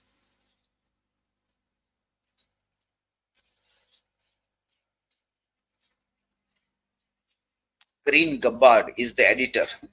Gabbard, Gabbard. Gabbard. Green, Krin. Green Gabbard, Cinema and Media Studies, Oxford bibliographies.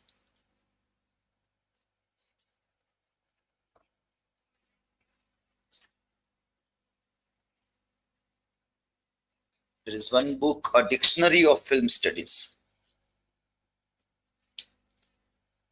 Annette Kuhn. Annette, Annette. Kuhn.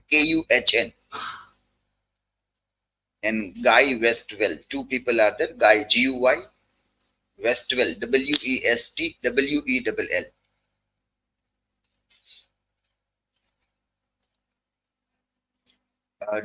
Donald Larson's one book is there. Donald F. Larson, Larson, narrative. So when you are studying this narratology or narrative structures in cinema, then this book will be there. I'm sharing this link of narrators, where in the bottom part there is a long list of other works also connected to films. I put in WhatsApp that link. Okay, yes, next one.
Hello everyone, myself Payal Bambania, and last day of the presentation of the paper number 210A, research methodology or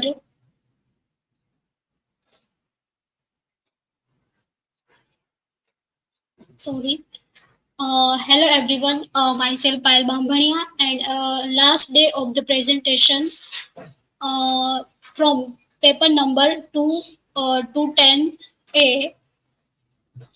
My research topic is a study of cinematic adaptation of Salman Rushdie's Midnight Children and Jane Austen's Pride and Prejudice. These are the academic details. Points to ponder. These are the some points. Chapter 1, Introduction. My research paper is totally based on the cinematic adaptation. First of all, the cinema is the theater or a industry which for example, a diamond industry. So the cinema is one type of industry where the theater are running, and theater or many other industries like the cinema. And there is a cinematography and film. Both are very important. Literature and movie. Understanding of difference between literature and uh, what is adaptation? Art compasses a wide range of medium, including painting, music, dance, cinema, film, photography, and literature.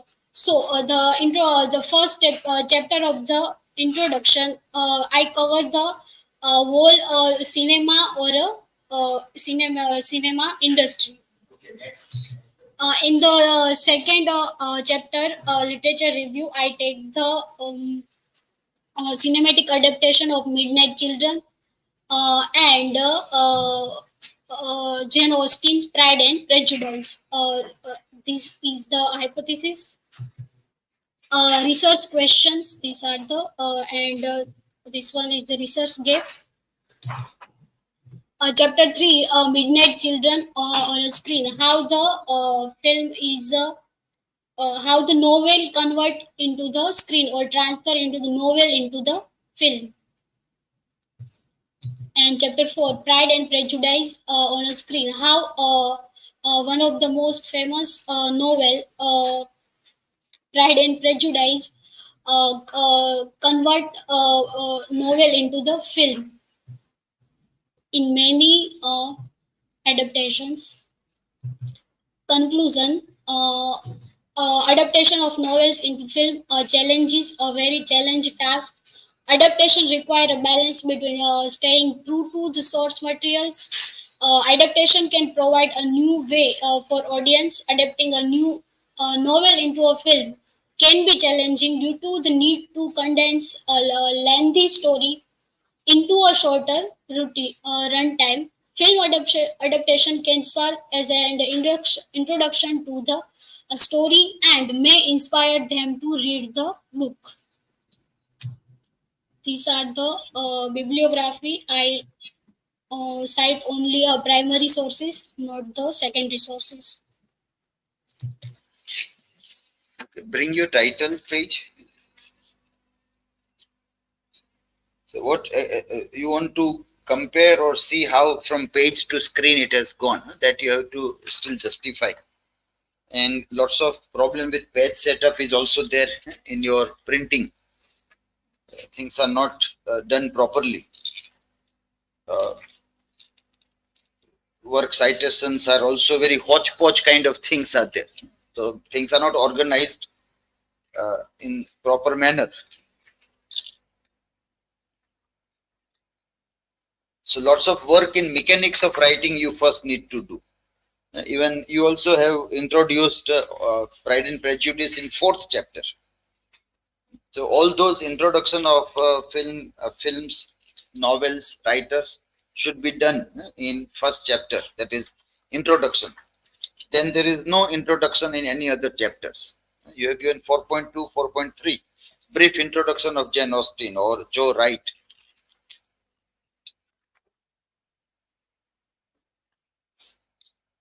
Unnecessary italicized things in sources are given, capitalization, and all those things you need to take care of. Mechanics of writing is, you can say, horrible. So, space and everything. Chapter ends where new chapter begins from a new page. That also is not maintained in this. So need to take lots of care in all these things. And also the flow of things that is written is not proper.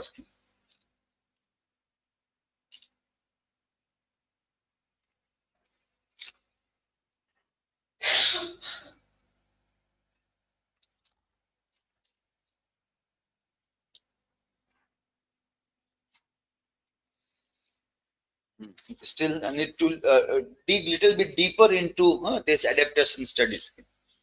Okay, next.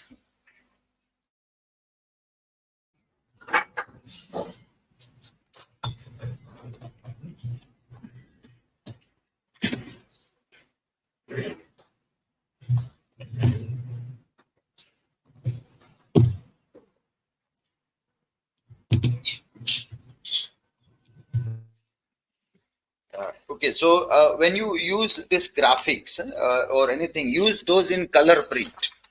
Then only it will be clearly visible.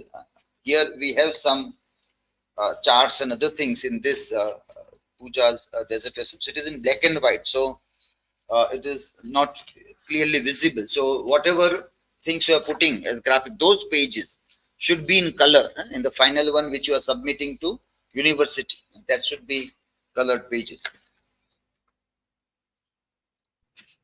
Okay, so hello everyone, this is Pooja Pua, and today in the presentation of Master's Dissertation, this is my topic, Beyond Borders, Understanding Anime and Manga Fandom, a Comprehensive Audience Analysis. So here my personal information, and this is index. I also add appendix in the end of the dissertation. So in chapter 1, every chapter I try to start with quotation marks, which is related to the chapters. Here are some points I discussed, mainly introduction of all the pointy audience analysis, fandom, and some terms which is used in it, otaku, weeb, manga, anime, other things. And I also try to give historical concept from history to modern times of manga, anime, and its fandom as well, and also try to give a globalization and economical point of view as well, and cultural. In literature review, I try to find related article to it in these points as well, mostly related or mostly from the introduction line as well. I give hypothesis and questions, research question like how fandom is affected by the culture, and how culture is affected by the fandom, or something like that.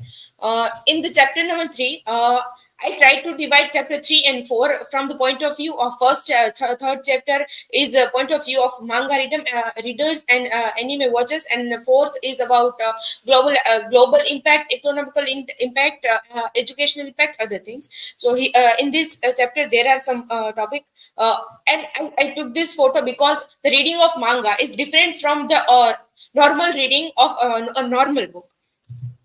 In chapter 4, these are some topics. As I said, it is cultural, economical, and I also gave the some of the graph also, and also try to give the what is website which is not charted or official, like a third party kind of website which are used for that. I also try to give that what can be a possible future of anime and manga, and how it can also help in educational line.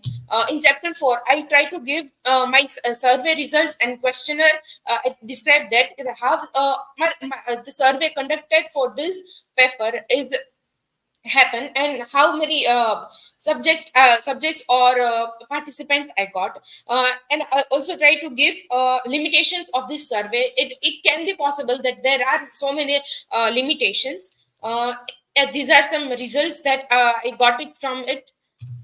In chapter 6, basically it is conclusion, and in that I also try to give what I find from all this research, and try to give this research limitation as well, that what I am not able to bring in it, and also try to give some of the future ideas that what can be more research, what can be research in this idea as well. And these are my bibliographies.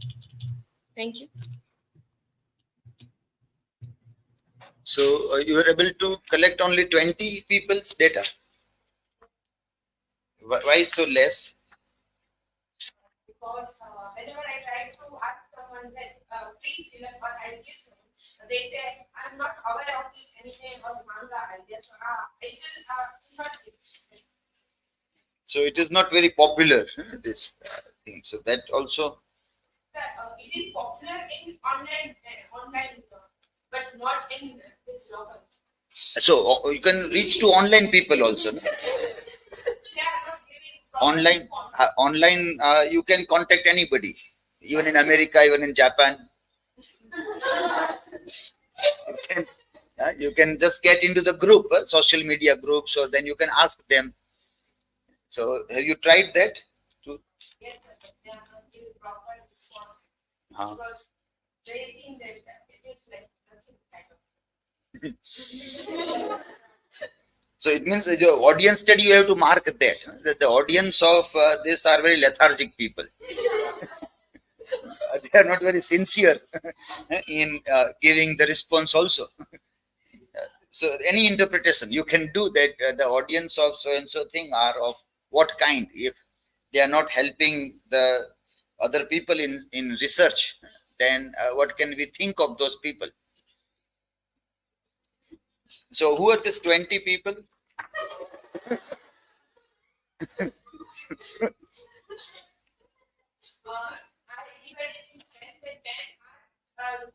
Anime and manga, read it, and 10 are who didn't read anime and manga, because I want to also see that what they think about the fan of it. So I think I should not reveal the identity, but the group and people I know around me who are watching.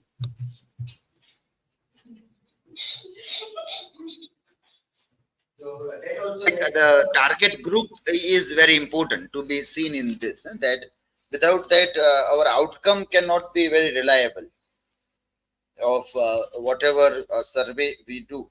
And we also conducted interviews also after responses. Only just Google form. So always questionnaire will be followed by semi-structured interview. Some questions you can frame in advance and send them. Or some you can ask on the spot. It can be telephonic interview, telephonic or written also. You can send questions in email, and if you get, or you can just talk and do some conversation, because this is not reliable. Responses coming in online forms are not reliable. People just randomly click buttons and they submit. So when you get a doubt about any of the responses, you have to ask them, do you really mean this option that you have given or not? You also can, in the options, like you have said that how frequently do you watch anime? The options were daily, weekly, monthly, sometimes. There should also be never. Or that you can say that no, you already asked first in advance that only those who are watching I am going to do survey. So there is no need of never as an option there. So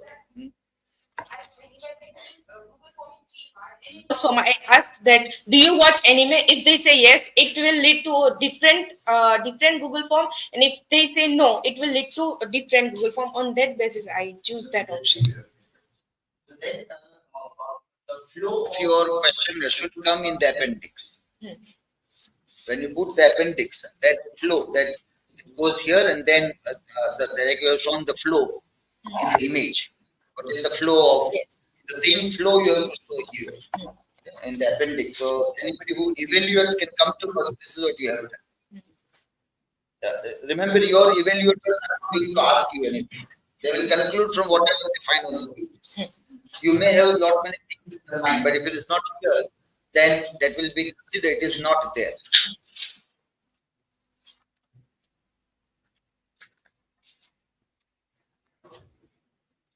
And hypothetically, what you try to look?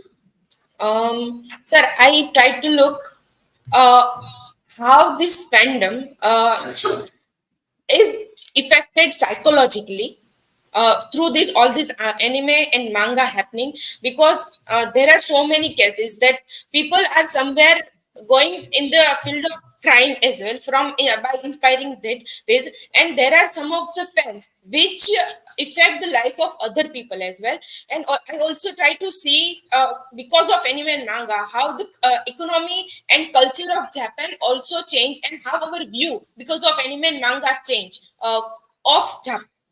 I try to say this kind of questions, and So is it that the perception of Japan is positive or negative?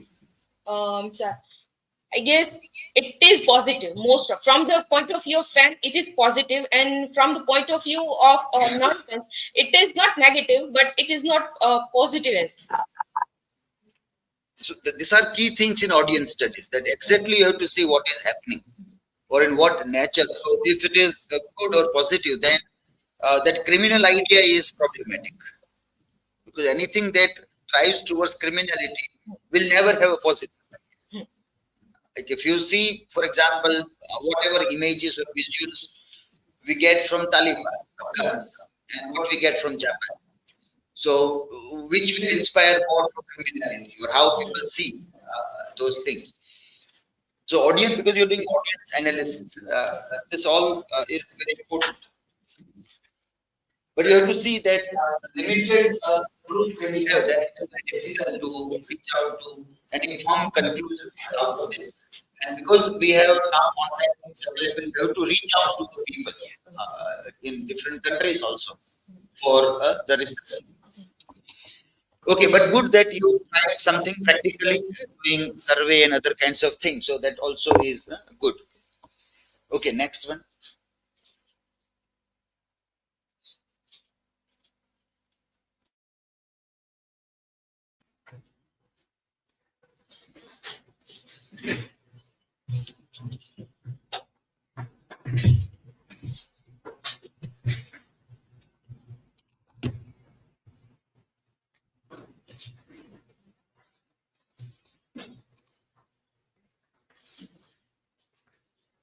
So you have added some of the photographs. Frames are added here.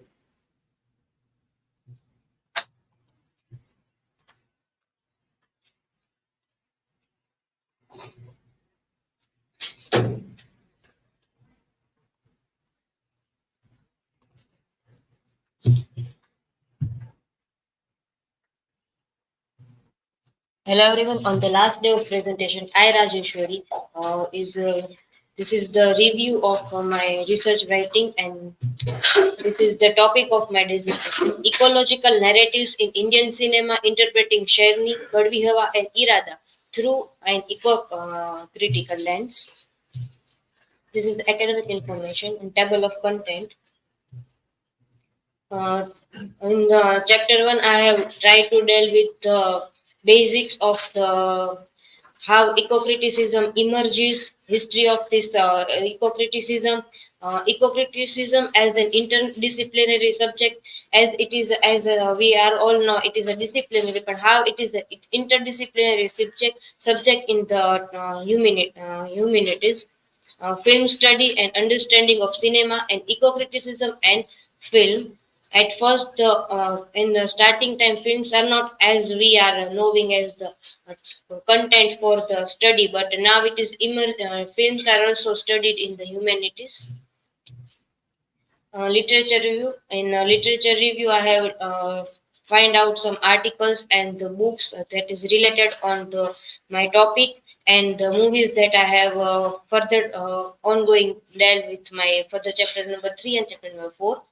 So eco-critical cinematic narratives, and this Kadvi Hava Sherni and Irada movie from the analysis from eco-critical lens.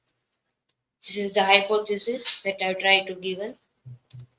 In chapter 3, in chapter number 3, I have dedicatedly wrote down about the Amit Masurkar's film Sherni, because this particular movie is the talking about the problem, eco-critical problem in the forest, and related in the what how animals are affected in those by this kind of eco-critical problem. So introduction, and then eco-critical analysis of the film Sherni, the political, ecological, and ecological system approach for forest. So there is also political aspects also that is read in this Masurkar's film. So that I've also tried to delve in this, and how copper mines are there, and the roads in the between the forest are, and that's why the named Tiger T12 is not able to reach out there at national park, and how all the circumstances is affect the tigress and her cubs. So this is the way how the the development, and for the sake of development, how people are affected the nature's life and the forest life. And in the chapter 4, I have dealing with the two films, Kadvi Hava from Neela Panda, and Irada is from Aparna Singh. So these both films are affected. In Kadvi Hava, there is the village background, what is affected on the diverse of this eco-criticism, and in the Irada, there is the city life which is affected because of this different kind of things. So analysis of Kadvi Hava and impact of livelihood in there is in Kadvi, there is a concept of climate change, and how cause of climate change.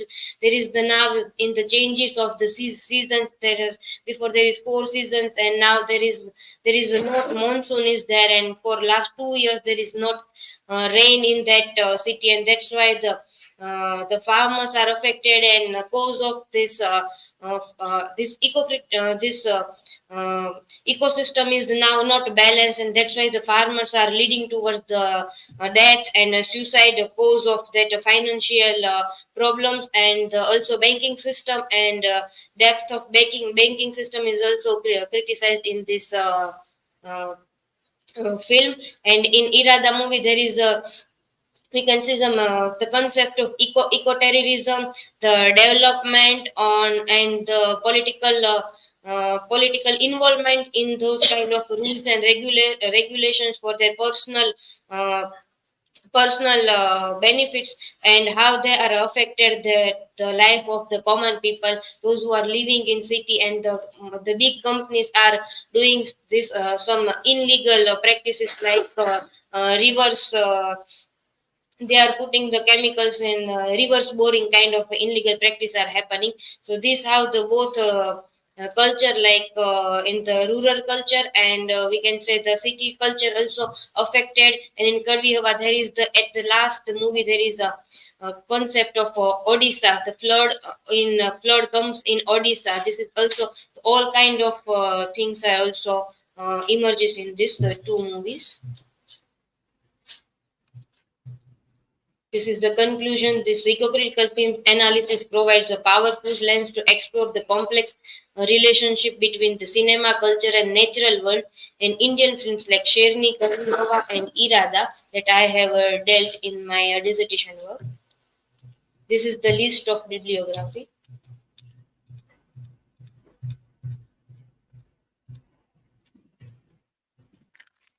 Okay, so one thing that you also and others also, those who are doing that, at the end of the paragraph you are putting the citation as you are doing in presentations. That is not the correct way. You have to, like in presentation we used to tell that you have to speak so and so person said this, and if it is not written it is okay, you have cited at the end of the slide, but here you have to write that. Gerald, for example, if you are citing, then Gerald in this article argues this, so and so in this article opines this. That way you have to use this kind of linguistic markers to write, and then you have to put in text citations. So by after putting a paragraph at the end, if you put parenthesis in text citation, will not be sufficient. That will not be technically correct way of writing the things. You have to use those things in your discourse, in your discussion.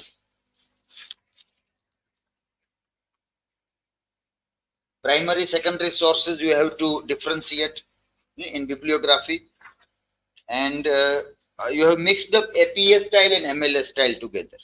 Somewhere you have used APA style, somewhere MLA style. So that in everywhere from work cited to bibliography, you will have to see that one style is followed.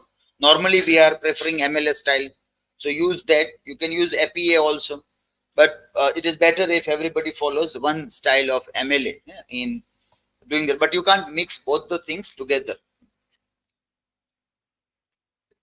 Okay, next.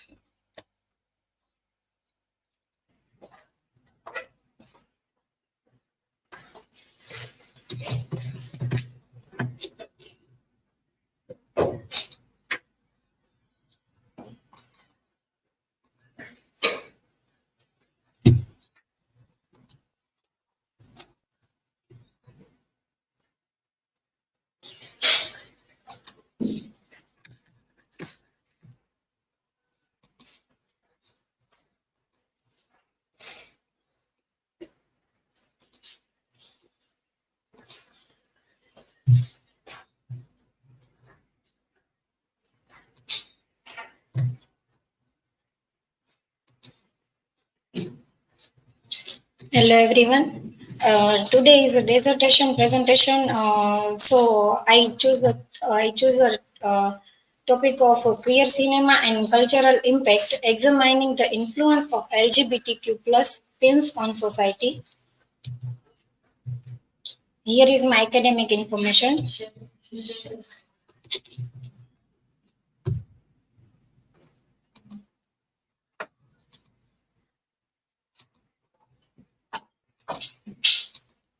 You also have used frames from the films. That is good. You can add more frames for analysis also.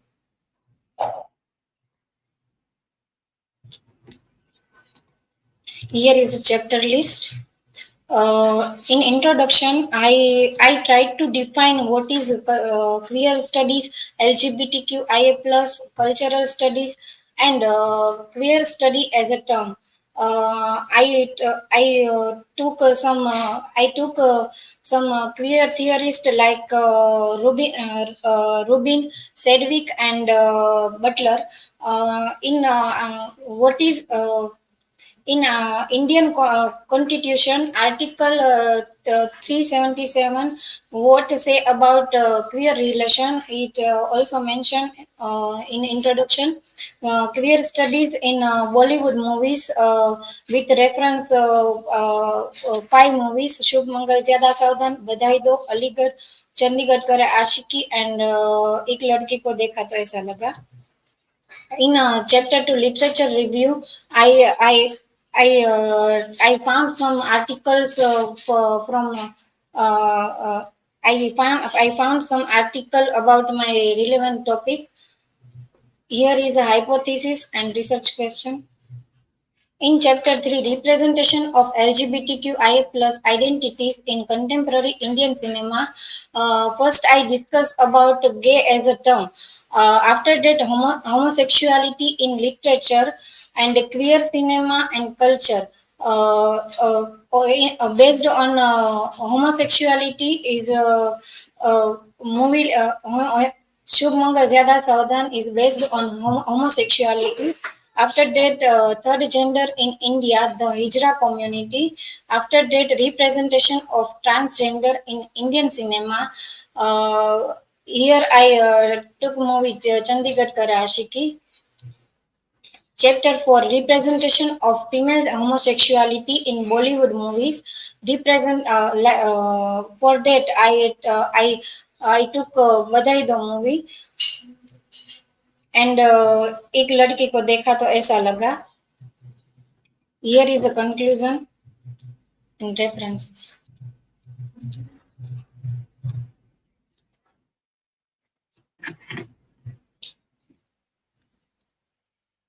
So you have also given this timestamp of the scene. That is good, and others can also follow that. If you are talking about visual moving pictures, then you can give the timestamp from where to where that scene is coming in the film which you are analyzing or discussing. And you want to examine influence on society. So how that you will do? Because this also will require audience study. You have to ask somebody questions, or already people have done sociological study that you have to refer to. Without that, how will you examine? So I think you are only examining films, not society. So then that title you have to rectify. What actually you are doing in the dissertation, that should come here. Your title seems examining the influence of LGBTQ on society. But that you are not doing. Are you doing that? On society, are you examining the influence? Because then you have to ask people that have you watched this film? How do you see what is the influence? How people's behavior towards LGBTQ changes, or what happens? That analysis you do, then it is okay. If you are not doing that, then you rectify your title.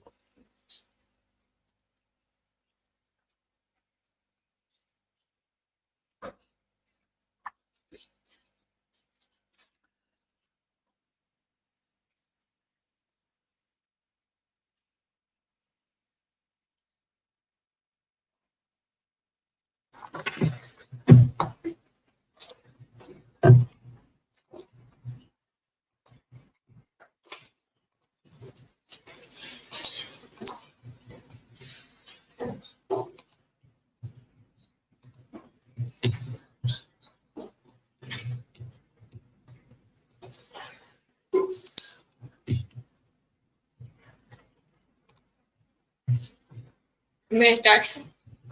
Hello everyone, I'm Wrinkle, and today at the last day of presentation on the paper under the paper name Dissertation Writing, I have chose a topic Empowered Echoes: The Feminine Journey of Draupadi in Selected Mahabharata Retellings. Academic details, and then in introduction, like until the lines have their histories, historians tales of the hunter shall always glorify the hunter. So a kind of post-colonial narrative is coming there in the under the what is the counter narrative. In introduction, I have given the several theories like what retelling is, what is counter narrating, then unveiling feminism, exploring gender dynamics in narrative retellings, then post structuralist and post modern feminism, and then deconstructive reading. That is my hypothesis. In chapter name literature review, there are focus is on Indian epics. Mahabharata and Ramayana are retold and rewritten in various literary works.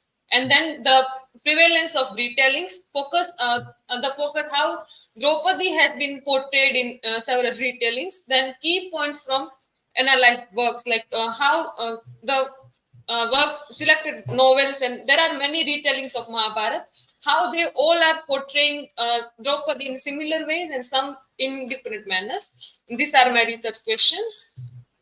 Narratological, in chapter number 3, I have studied narratology in selected works. Like I have chosen 2 novels, Palace of Illusions by Chitra Banerjee Divakaruni, and Yagnaseni, The Story of Draupadi by Pratibha Ray. So there is narratological study of Mahabharata, then depiction of major characters and events in Mahabharata. How Vedvyas has portrayed various characters and events. Then narrative structure of Palace of Illusion by Chitra Banerjee, and depiction of major characters and events in the Palace of Illusion. How retellings are portraying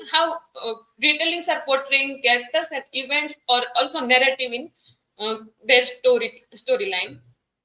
Chapter number 4 is a comparative study of the Mahabharata with the Palace of Illusions and Yagnaseni, the story of Draupadi. Like they both are depicting Draupadi in several ways. Like I have chosen some of selected parvas from Mahabharata, like comparison of the beginning of selected text, and then comparison of Swayamvar Parva of the selected text, comparison of Vaivahika Parva, then Yutta Parva, then Mahaprasthanika Parva. In conclusion, concept of woman is not fixed by biology, but rather a social construct. Historically, men have defined women in relation to themselves, not as autonomous beings. The idea of femininity is subjective and not universally defined. So there will be some language itself can perpetuate these inequalities. So when it comes to mythological boons, they are given to favor men rather than female. Boons are given to female, but it will seem like they are favoring men. And even when retellings are also portraying highlighting several incidents when polygamy of Indian kings, like they were having so many wives, but they had never struggled between them. Like I mean, whenever Chitra Banerjee is portraying Draupadi struggling among her husbands, like how she is struggling, and she had to like there were rules for 1 year with one person, then with another. Like other kings have never had such rules, things like that. Then bibliography. Thank you. Okay, so bring your title.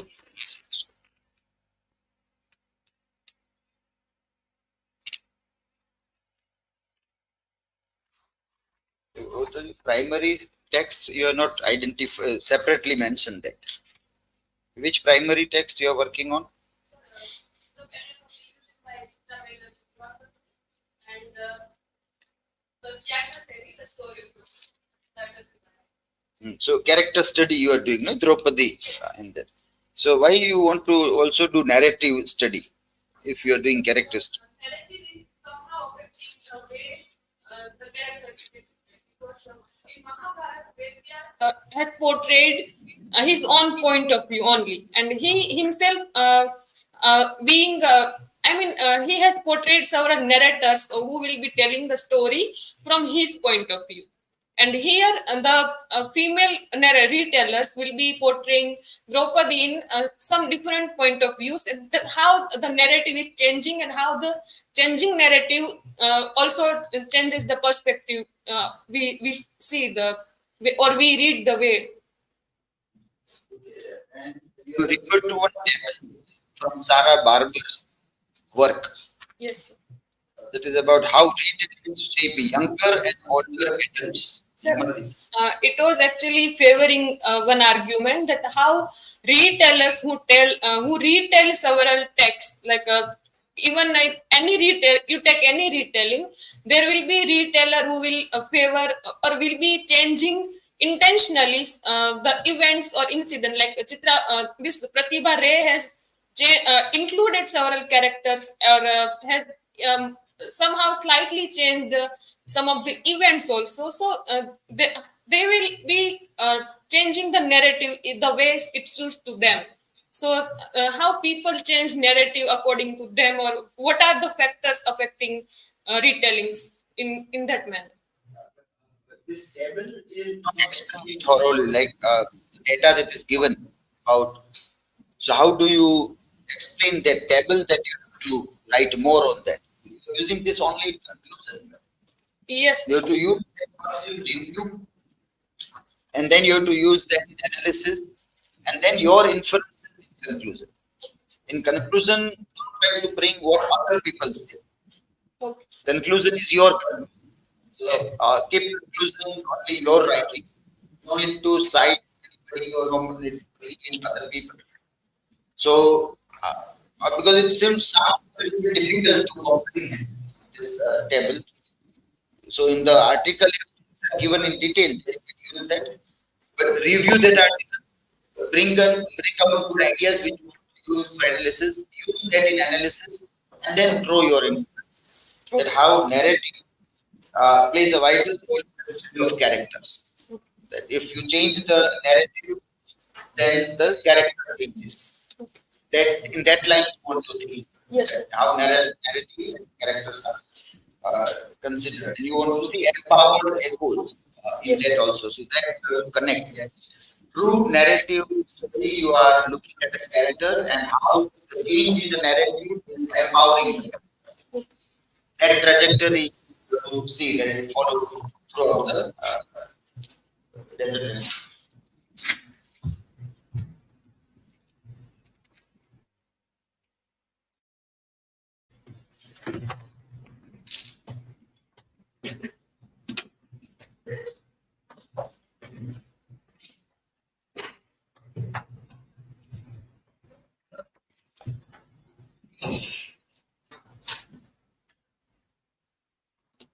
You have to pick from both the sides. Yes, sir. It was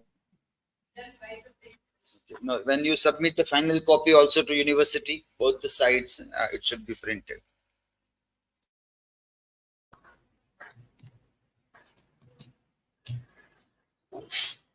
Good afternoon, everyone. Today, I am going to present my presentation on the dissertation that I have prepared for my master's semester 4. The title of my dissertation is Deconstructing Gender Stereotypes, a Feminist Study of Selected Indian Advertisements. These are the chapter list. In the first chapter, introduction, I have tried to trace the cultural studies by listed some of the communication and media studies listed by Pramod K. Nair, in which it says depicts the ideas related to portrayal of women and feminist study in terms of cultural studies and how culture affects the gender representations. Then I came to the advertisements as a means of communication between the consumer and the producer, the one who is making the product, who want to sell the product. Then gender-based stereotypes, as I am studying the feminist study, so I have looked at feminist study and how the deconstructive reading also incorporated in my title. And then I looked at media studies, feminist studies, and deconstructive reading, 3 ideas parallel. In the chapter 2 literature review, while doing my findings, there I came to know that in terms of Indian advertisements, there is a few research is done. So I have taken the support of media studies books and articles, and then I came to advertisements and portrayal of gender stereotypes in the articles. World across articles and books across the world. And then I finally reviewed some of the articles and books that are relating to the Indian advertisements in recent day or even in the beginning. So in the first chapter, I have traced the history of advertisement from magazine to till the date digital advertising as well. The hypothesis of my dissertation is based on the how gender roles are portrayed in advertisements and thoroughly examining it in terms of feminist lens. It also to explore relevance of feminism in contemporary Indian society, because critics have argued that feminism is not that much relevant to analyze, but studying this media, how the study of this medias like advertisement falsifies that ideas. So I have tried to deconstruct the language and visual portraits and binaries through like how can biases and can be seen through this binaries language and visual portraits. In chapter 3, I have done the analysis. As the advertisements analysis I cannot find, so I have to go to the advertisements to analyze the language, all the things portrayed in the advertisement. First, I have done that, and then I talked about representation of women in advertisements. In this chapter, I have talked about how portrays women in apparently in a progressive or regressive role. And then in the ending part of this dissertation chapter number 3, I have talked about by taking this arguments of some of the critics, how progressive role is portrayed in terms of women in advertisements. Some of the Indian articles that I have found that says that women are getting a good portrayal or progressive portrayal, but there are some of the researchers that have also mentioned that though there are some this progressive portrayal, but there remains some concerns related to it that I have depicted in chapter 4. This chapter also comprises the concept of advertising due to the growing concern of feminism and advertising. This concept that includes feminism and advertising together. In chapter 3, I have tried to look at the advertisements that I have analyzed in the chapter 3. But here I tried to apply the indecent representation of women, that Prohibition Act of 1986 in India. But despite of that role portrayal, there are certain advertisements that keep on carrying some of the stereotypical representation of women while talking about the feminist lens. there are portrayal of women. There are some of the common points that I have taken in chapter 3 and chapter 4, but the analytical style is different. In the third chapter, it is not in deconstructive style, but in this chapter, I have tried to deconstruct those narratives who cannot be identified by the apparent ways. In this slide, you can see that there are some sensuality that has been portrayed throughout the advertisements. There are some binary oppositions. Like in most of the advertisements, it has been found that women are at the center and women remains in the dominant role. But at the same time, while thinking about Derrida's binary opposition, it becomes apparent that the absence of men is also dominating the role of women. So though the men are absent, but the role of women remains in terms of sensuality and beauty standards and all that things. In this chapter, I have tried to look at some of the advertisements that talks about the progressive role of women. That are some ads related to products are carrying some ad campaigns related to feminism and Share the Lord by Ariel, Dove, Stop the Beauty Test. So there are some of the language and gesture body postures that describes some of the sensual and beauty standard perspective. But at the same time, some of the campaigns and advertisements that are looking at women in a much progressive way, what they are portraying, it is not seen in the advertisement of their actual product. So their campaign and their ways of portraying their own advertisements remains the very different. Even in the advertisements, like when it is talking about the role of mother, once it is for taking women as a mother, and at the same time it is expecting to be as beautiful that it can look as a younger girl. So it is also said, even in the Lakme 9 to 5 cream, even it is a cream applied on the face, it is related to weight. So apparently it is talking that women are being flying, taking adventures, but at the same time this weight and body structures are also mentioned. Even in the Dove beauty contest, while analyzing this advertisements of ad campaign that is relating to the Stop Beauty Test, when analyzing the actual ad to promote their product, it is carrying out the similar trends that has been depicted by other advertisements. So even there are some of the advertisements that, like Tata Tea, there are carrying some of the that is carrying a campaign to bring equality and teach to hand it over to the generation. But what is the very common thing is that this Tata Tea is not relevant to the actual thing. So there is a disjointment between the product and the message it is given. In Ariel's the Share the Lord, it is also found that there are male chefs who are coming to give the ideas of detergent powder to the women, but at the same time the dominant role is possessed by men, and the subversive role is played by women. So all these binaries are found in this dissertation. So in the chapter 5, this dissertation, I came to conclusion that advertisements do perpetuate the traditional gender stereotypes, though it has been told by many critics that we do not need feminism in the 21st century India. There are new ways emerging in terms of media to perpetuate those roles. So women are depicted in some of the confined domestic rules, and beauty standards are maintained, along with the sensuality related to women are also portraying. So feminist critique remains crucial to analyze and to challenge harmful representation to drive meaningful societal change. Okay. These are the bibliography. Thank you. Okay, so a few things in primary source you have to put only advertisements. That is your primary.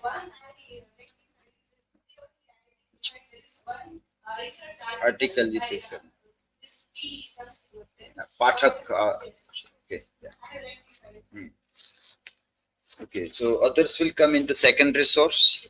You put some images also in that. And now in the title, bring your title.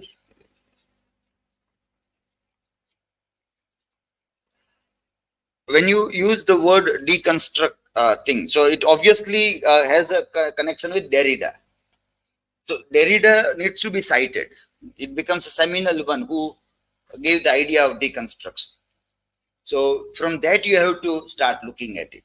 So that has to be other. If you don't want to use that, then you can say critiquing this. But if you in the discussion, if you use this all things, stereotyping, against stereotyping, you want to read the things. So then it will be Related to Derrida's theory of deconstruction, I have referred two articles. but not Derrida. This is seminal. So without that, you can't move on to the other people. So that is the importance of seminal people whose work should be mentioned. So people normally see title and they will think that in this person should be there. You go to bibliography, search that. Missing, then you find that needs to be corrected. Seminal person is missing in the bibliographic list, so that is not consulted directly. That consultation is necessary. Okay, I will add This and hypothesis also is like objective of study. Your text of hypothesis is more like objective. So that language and you have posted by asking creativity how can it be done. I have shared so that people will get some idea. In your hypothesis, you say this study aims to aims means objective, and to be explore this will do this. It means it is not hypothesis, but your objective of study is maximum. So these are linguistic markers. When you use such language, it becomes objective of study.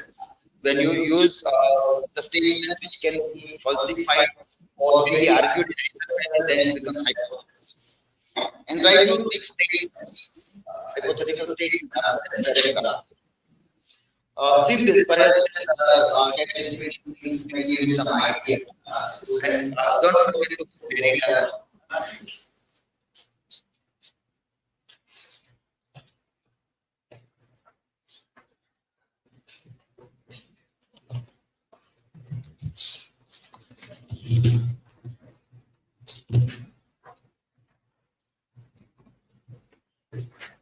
The point of subversion, subverting, that is very much Derridian. We enter into that discourse.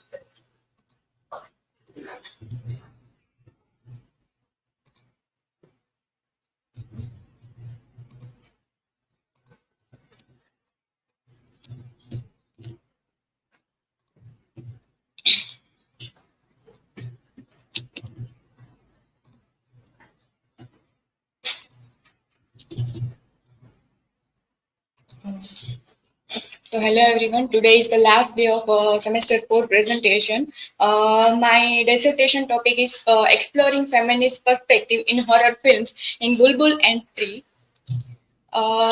These are my personal information. In my dissertation, chapter 1 is introduction, which I include a topic like what is a horror, the origin of horror, women's role in horror films, and also horror, early horror films, feminist perspective in horror movies, evolution of feminism, feminist movement, superstition, and the definition, role of superstition in horror films.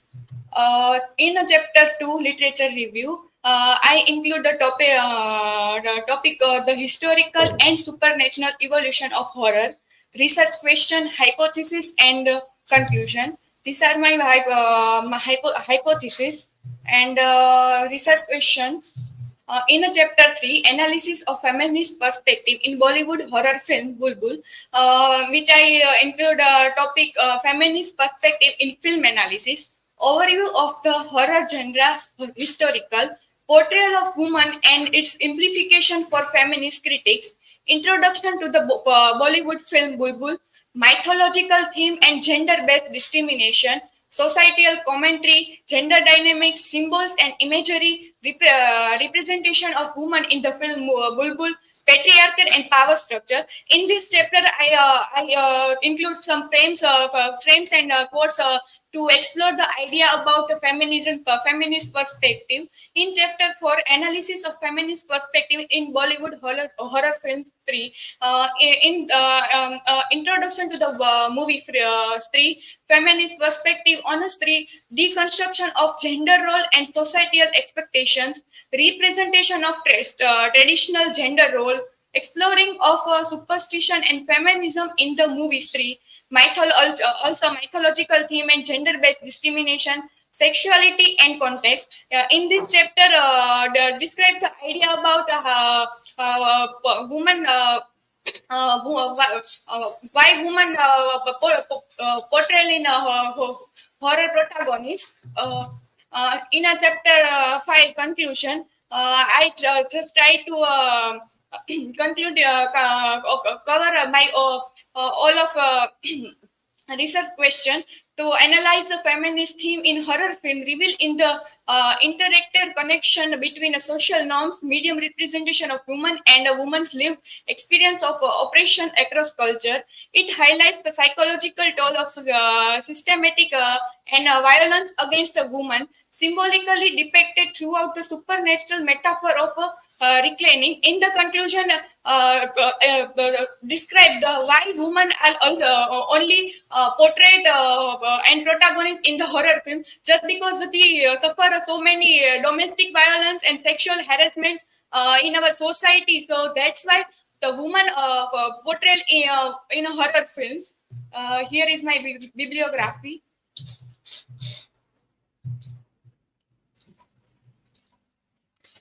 Okay, all the other thing that is applicable, we discussed that you also check in some citations, there is some problem.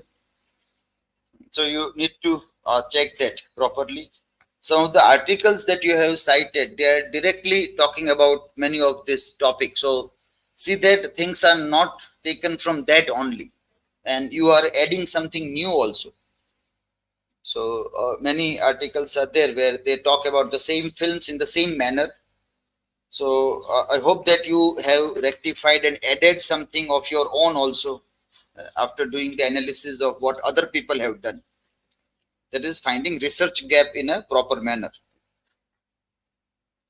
If things are already done, then why are we doing? That question we have to ask. That if people have studied the same film from that angle, then what am I going to do new into that? Or have they missed out something? If they have missed out something, I found a research gap, and my analysis will fill that gap. In one chapter, you have used frames. In the another one, you have not used. So that both you can have uniformity in doing that. Okay, fine. Okay, so that was the last one. Okay. With this, we end this here first session, and now post recess we will meet for any questions, answers. If you have any further questions, what rectification in specific paragraphs or chapter, anything you want to ask, then we will have open discussion of question and answer there. So we are meeting at after 1 hour. We'll have a 1 hour break, and then we will meet here.